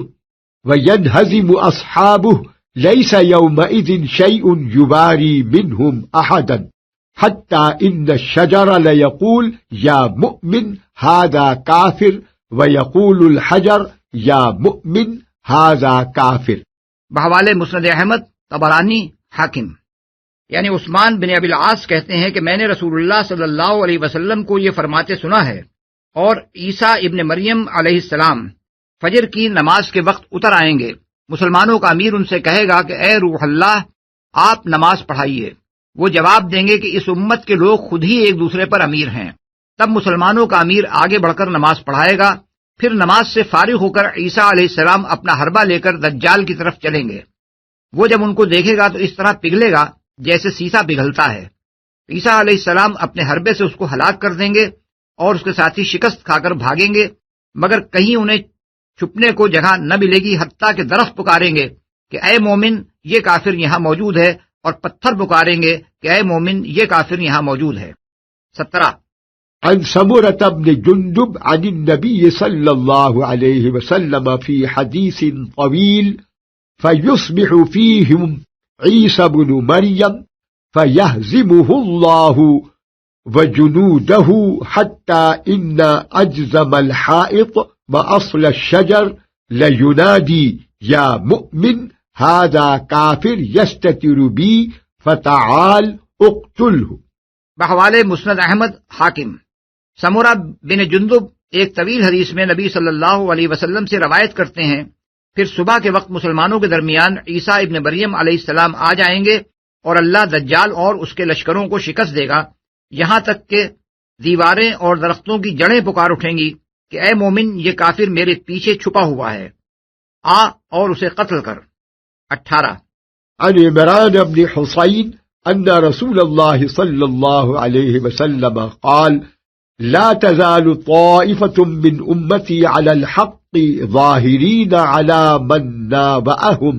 حتى يأتي أمر الله تبارك وتعالى وينزل عيسى بن مريم عليه السلام۔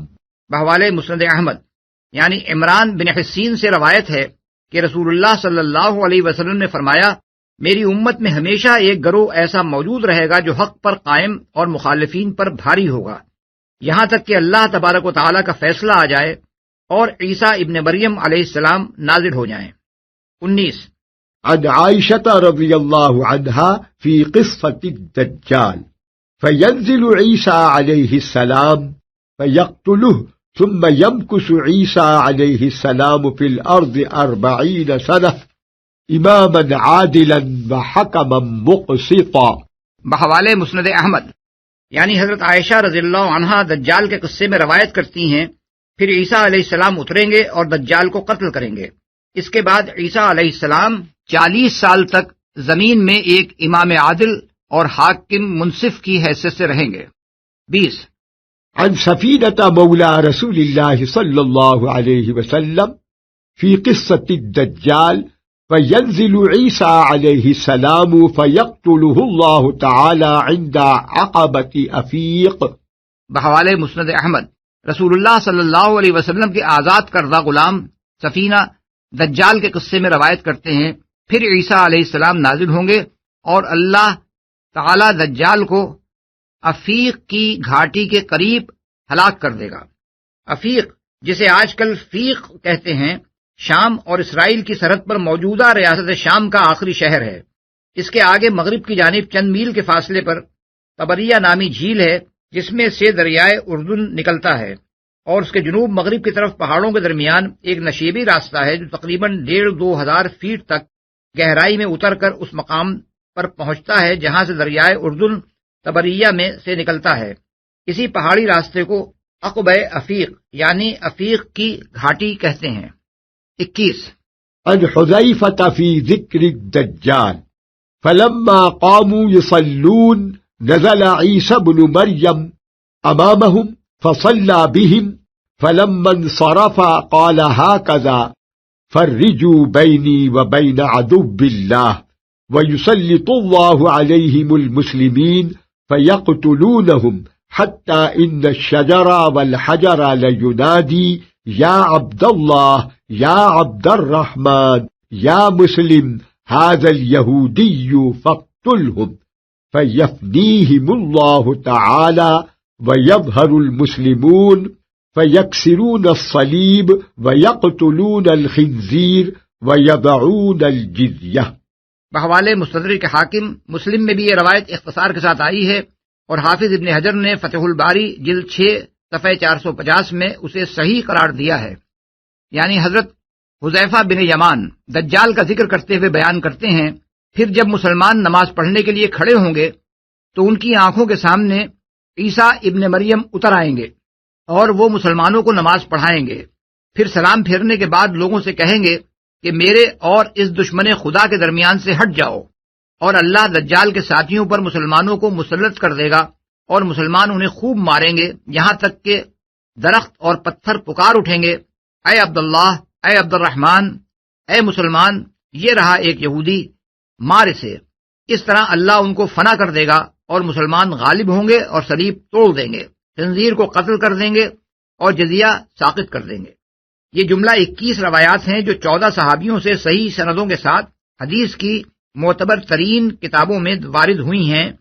اگرچہ ان کے علاوہ دوسری بہت سی احادیث میں بھی یہ ذکر آیا ہے، لیکن طول کلام سے بچنے کے لیے ہم نے ان سب کو نقل نہیں کیا ہے، بلکہ صرف وہ روایتیں لے لی ہیں جو سند کے لحاظ سے قوی تر ہیں۔ ان احادیث سے کیا ثابت ہوتا ہے؟ جو شخص بھی ان احادیث کو پڑھے گا وہ خود دیکھ لے گا کہ ان میں کسی مسیح موعود یا مسیل مسیح یا بروز مسیح کا سرے سے کوئی ذکر ہی نہیں ہے، نہ ان میں اس امر کی کوئی گنجائش ہے کہ کوئی شخص اس زمانے میں کسی ماں کے پیٹ اور کسی باپ کے نطفے سے پیدا ہو کر یہ دعویٰ کر دے کہ میں ہی وہ مسیح ہوں جس کے آنے کی سیدنا محمد صلی اللہ علیہ وسلم نے پیشگوئی فرمائی تھی۔ یہ تمام حدیثیں صاف اور صریح الفاظ میں ان عیسیٰ علیہ السلام کے نازل ہونے کی خبر دے رہی ہیں جو اب سے 2000 سال پہلے باپ کے بغیر حضرت مریم سلام علیہا کے بطن سے پیدا ہوئے تھے۔ اس مقام پر یہ بحث چھیڑنا بالکل لا حاصل ہے کہ وہ وفات پا چکے ہیں یا زندہ کہیں موجود ہیں۔ بالفرض وہ وفات ہی پا چکے ہوں تو اللہ انہیں زندہ کر کے اٹھا لانے پر قادر ہے۔ جو لوگ اس بات کا انکار کرتے ہیں انہیں سورہ بقرہ کی آیت نمبر 259 ملاحظہ فرما لینی چاہیے، جس میں اللہ تعالیٰ صاف الفاظ میں فرماتا ہے کہ اس نے اپنے ایک بندے کو 100 برس تک مردہ رکھا اور پھر زندہ کر دیا۔ فَأَمَاتَهُ اللَّهُ 100 عَامٍ ثُمَّ بَعَثَهُ۔ وگرنہ یہ بات بھی اللہ کی قدرت سے ہرگز بعید نہیں ہے کہ وہ اپنے کسی بندے کو اپنی کائنات میں کہیں ہزارہا سال تک زندہ رکھے اور جب چاہے دنیا میں واپس لے آئے۔ بہرحال اگر کوئی شخص حدیث کو مانتا ہو تو اسے یہ ماننا پڑے گا کہ آنے والے وہی عیسیٰ ابن مریم ہوں گے، اور اگر کوئی شخص حدیث کو نہ مانتا ہو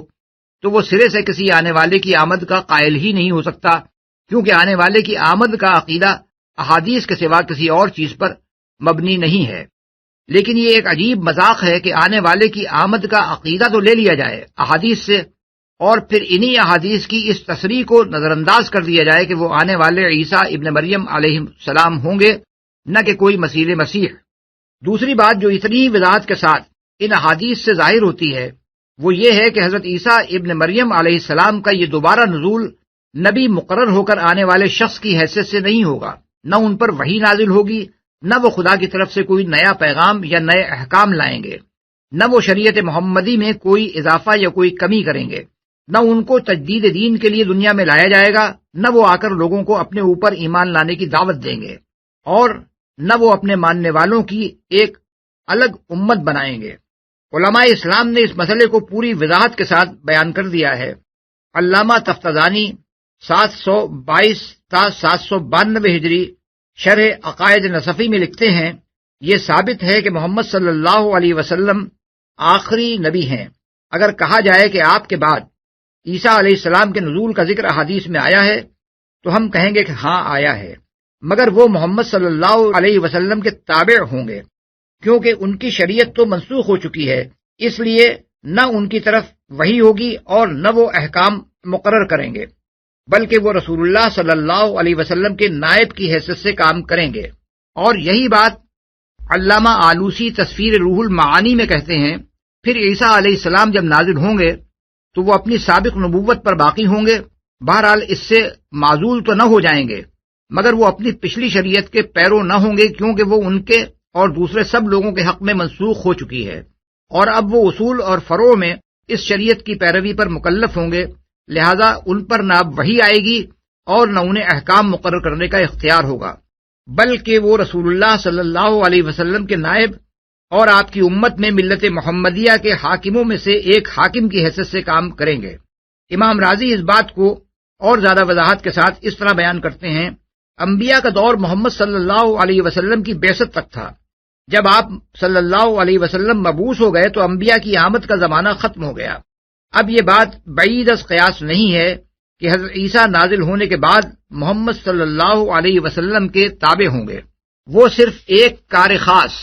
کے لیے بھیجے جائیں گے، اور وہ یہ ہوگا کہ دجال کے فتنے کا استئصال کر دیں۔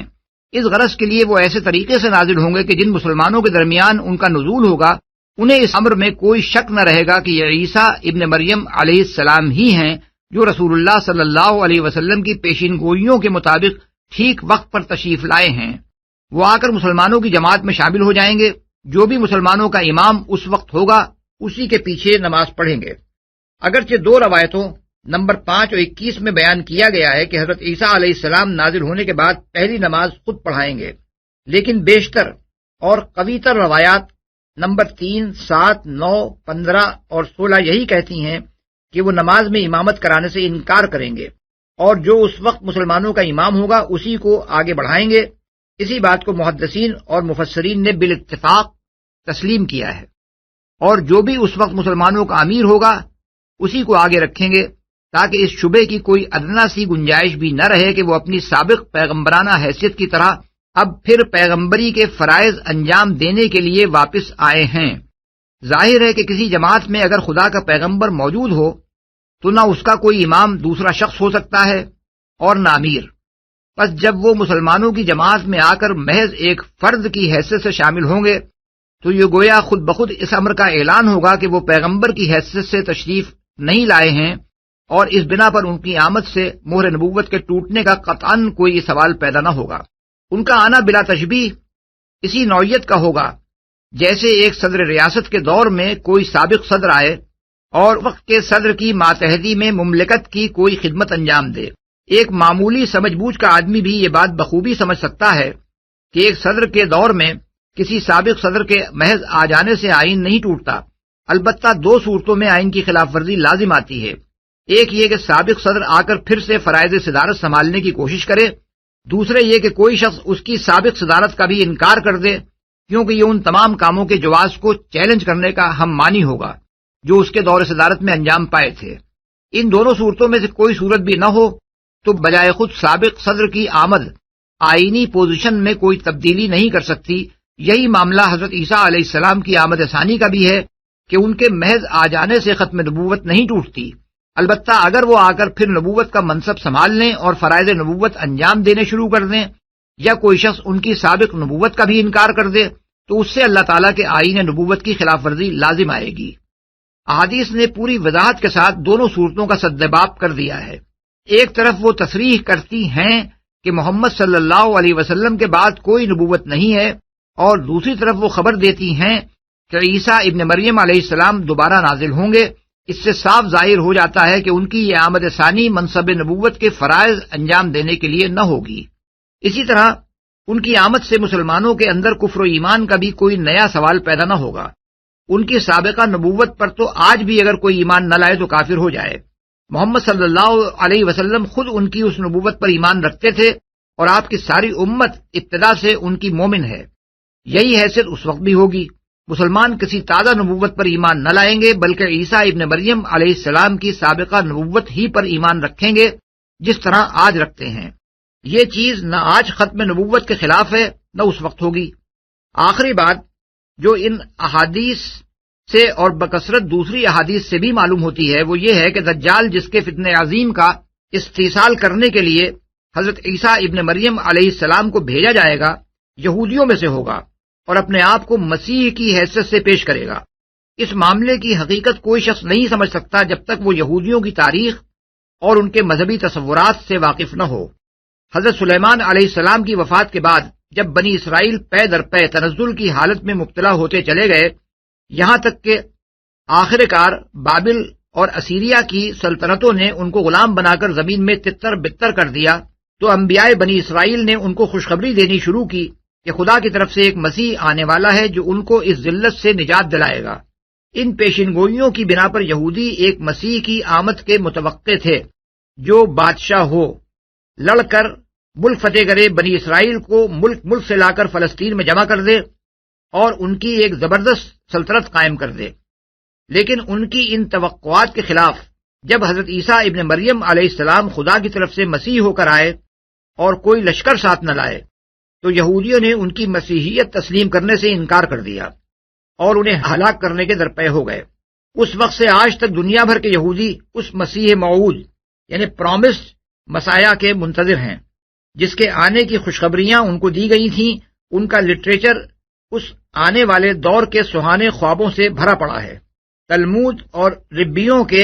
ادبیات میں اس کا جو نقشہ کھینچا گیا ہے اس کی خیالی لذت کے سہارے صدیوں سے یہودی جی رہے ہیں اور یہ امید لیے بیٹھے ہیں کہ یہ مسیح موعود ایک زبردست جنگی و سیاسی لیڈر ہوگا جو دریائے نیل سے دریائے فرات تک کا علاقہ جسے یہودی اپنی میراث کا ملک سمجھتے ہیں انہیں واپس دلائے گا اور دنیا کے گوشے گوشے سے یہودیوں کو لا کر اس ملک میں پھر سے جمع کر دے گا۔ اب اگر کوئی شخص مشرق وسطیٰ کے حالات پر ایک نگاہ ڈالے اور نبی صلی اللہ علیہ وسلم کی پیشین گوئیوں کے پس منظر میں ان کو دیکھے تو وہ فوراً یہ محسوس کرے گا کہ اس دجال اکبر کے ظہور کے لیے اسٹیج بالکل تیار ہو چکا ہے، جو حضور صلی اللہ علیہ وسلم کی دی ہوئی خبروں کے مطابق یہودیوں کا مسیح موعود بن کر اٹھے گا۔ فلسطین کے بڑے حصے سے مسلمان بے دخل کیے جا چکے ہیں اور وہاں اسرائیل کے نام سے ایک یہودی ریاست قائم کر دی گئی ہے۔ اس ریاست میں دنیا بھر کے یہودی کھچ کھچ کر چلے آ رہے ہیں۔ امریکہ، برطانیہ اور فرانس نے اس کو ایک زبردست جنگی طاقت بنا دیا ہے۔ یہودی سرمایہ کی بے پایاں امداد سے یہودی سائنسداں اور ماہرین فنون اس کو روز افزوں ترقی دیتے چلے جا رہے ہیں اور اس کی یہ طاقت گرد و پیش کی مسلمان قوموں کے لیے ایک خطرہ عظیم بن گئی ہے۔ اس ریاست کے لیڈروں نے اپنی اس تمنا کو کچھ چھپا کر نہیں رکھا ہے کہ وہ اپنی میراث کا ملک حاصل کرنا چاہتے ہیں۔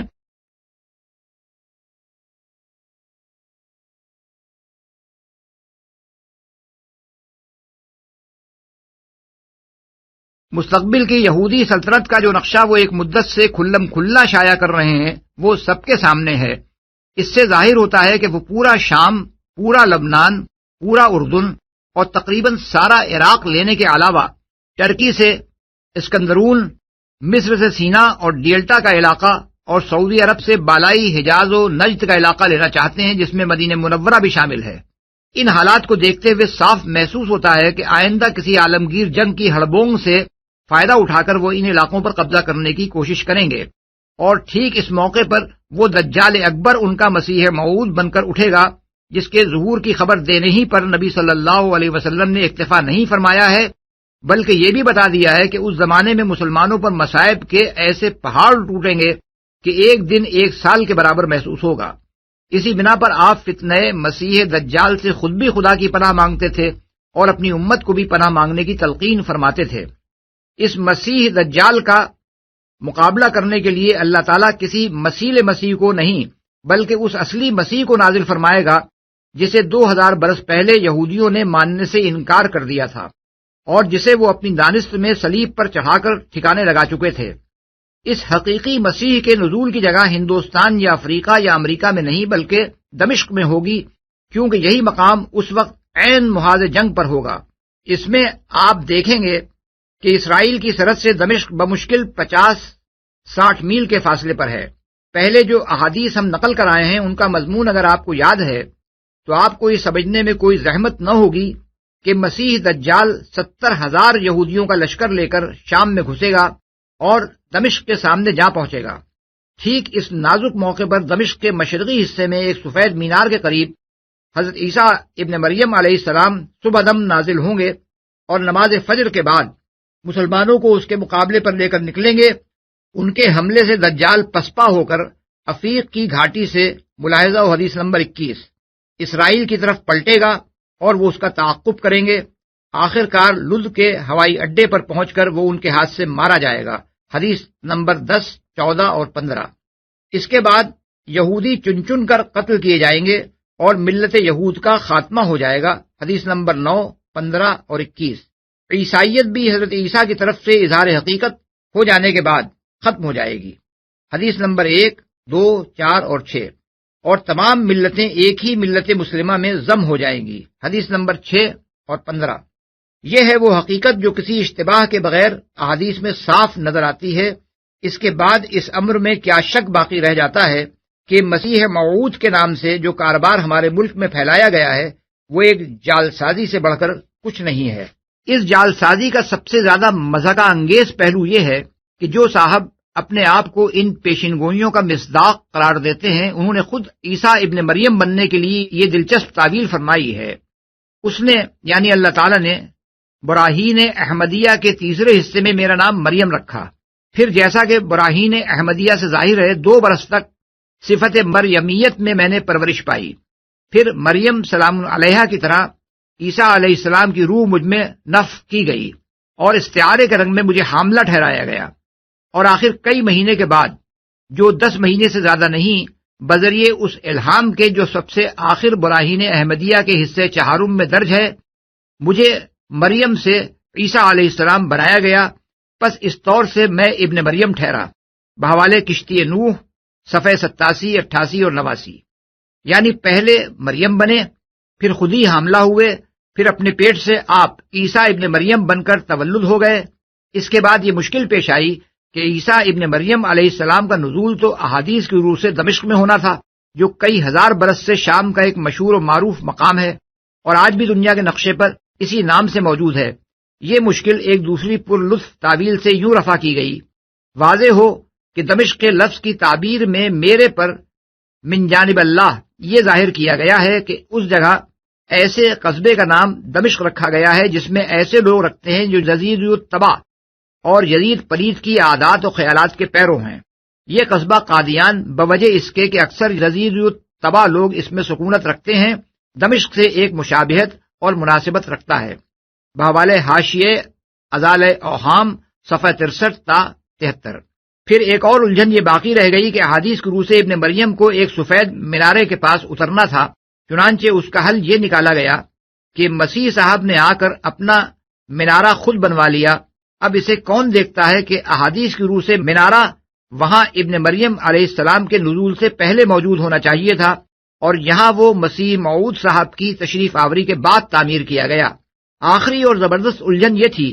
کہ احادیث کی روح سے تو عیسیٰ ابن مریم علیہ السلام کو لد کے دروازے پر دجال کو قتل کرنا تھا۔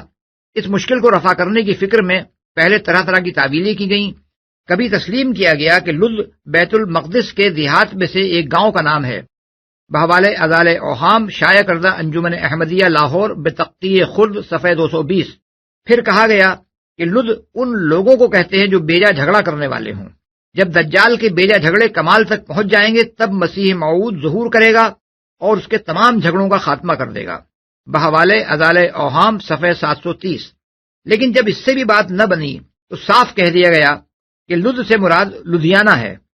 اور اس کے دروازے پر دجال کے قتل سے مراد یہ ہے کہ اشرار کی مخالفت کے باوجود وہیں سب سے پہلے مرزا صاحب کے ہاتھ پر بیعت ہوئی، بحوالے الہدیٰ صفحہ 91۔ ان تعویلات کو جو شخص بھی کھلی آنکھوں سے دیکھے گا اسے معلوم ہو جائے گا کہ یہ جھوٹے بہروپ فالس امپرسونیشن کا صریح ارتکاب ہے جو علل اعلان کیا گیا ہے۔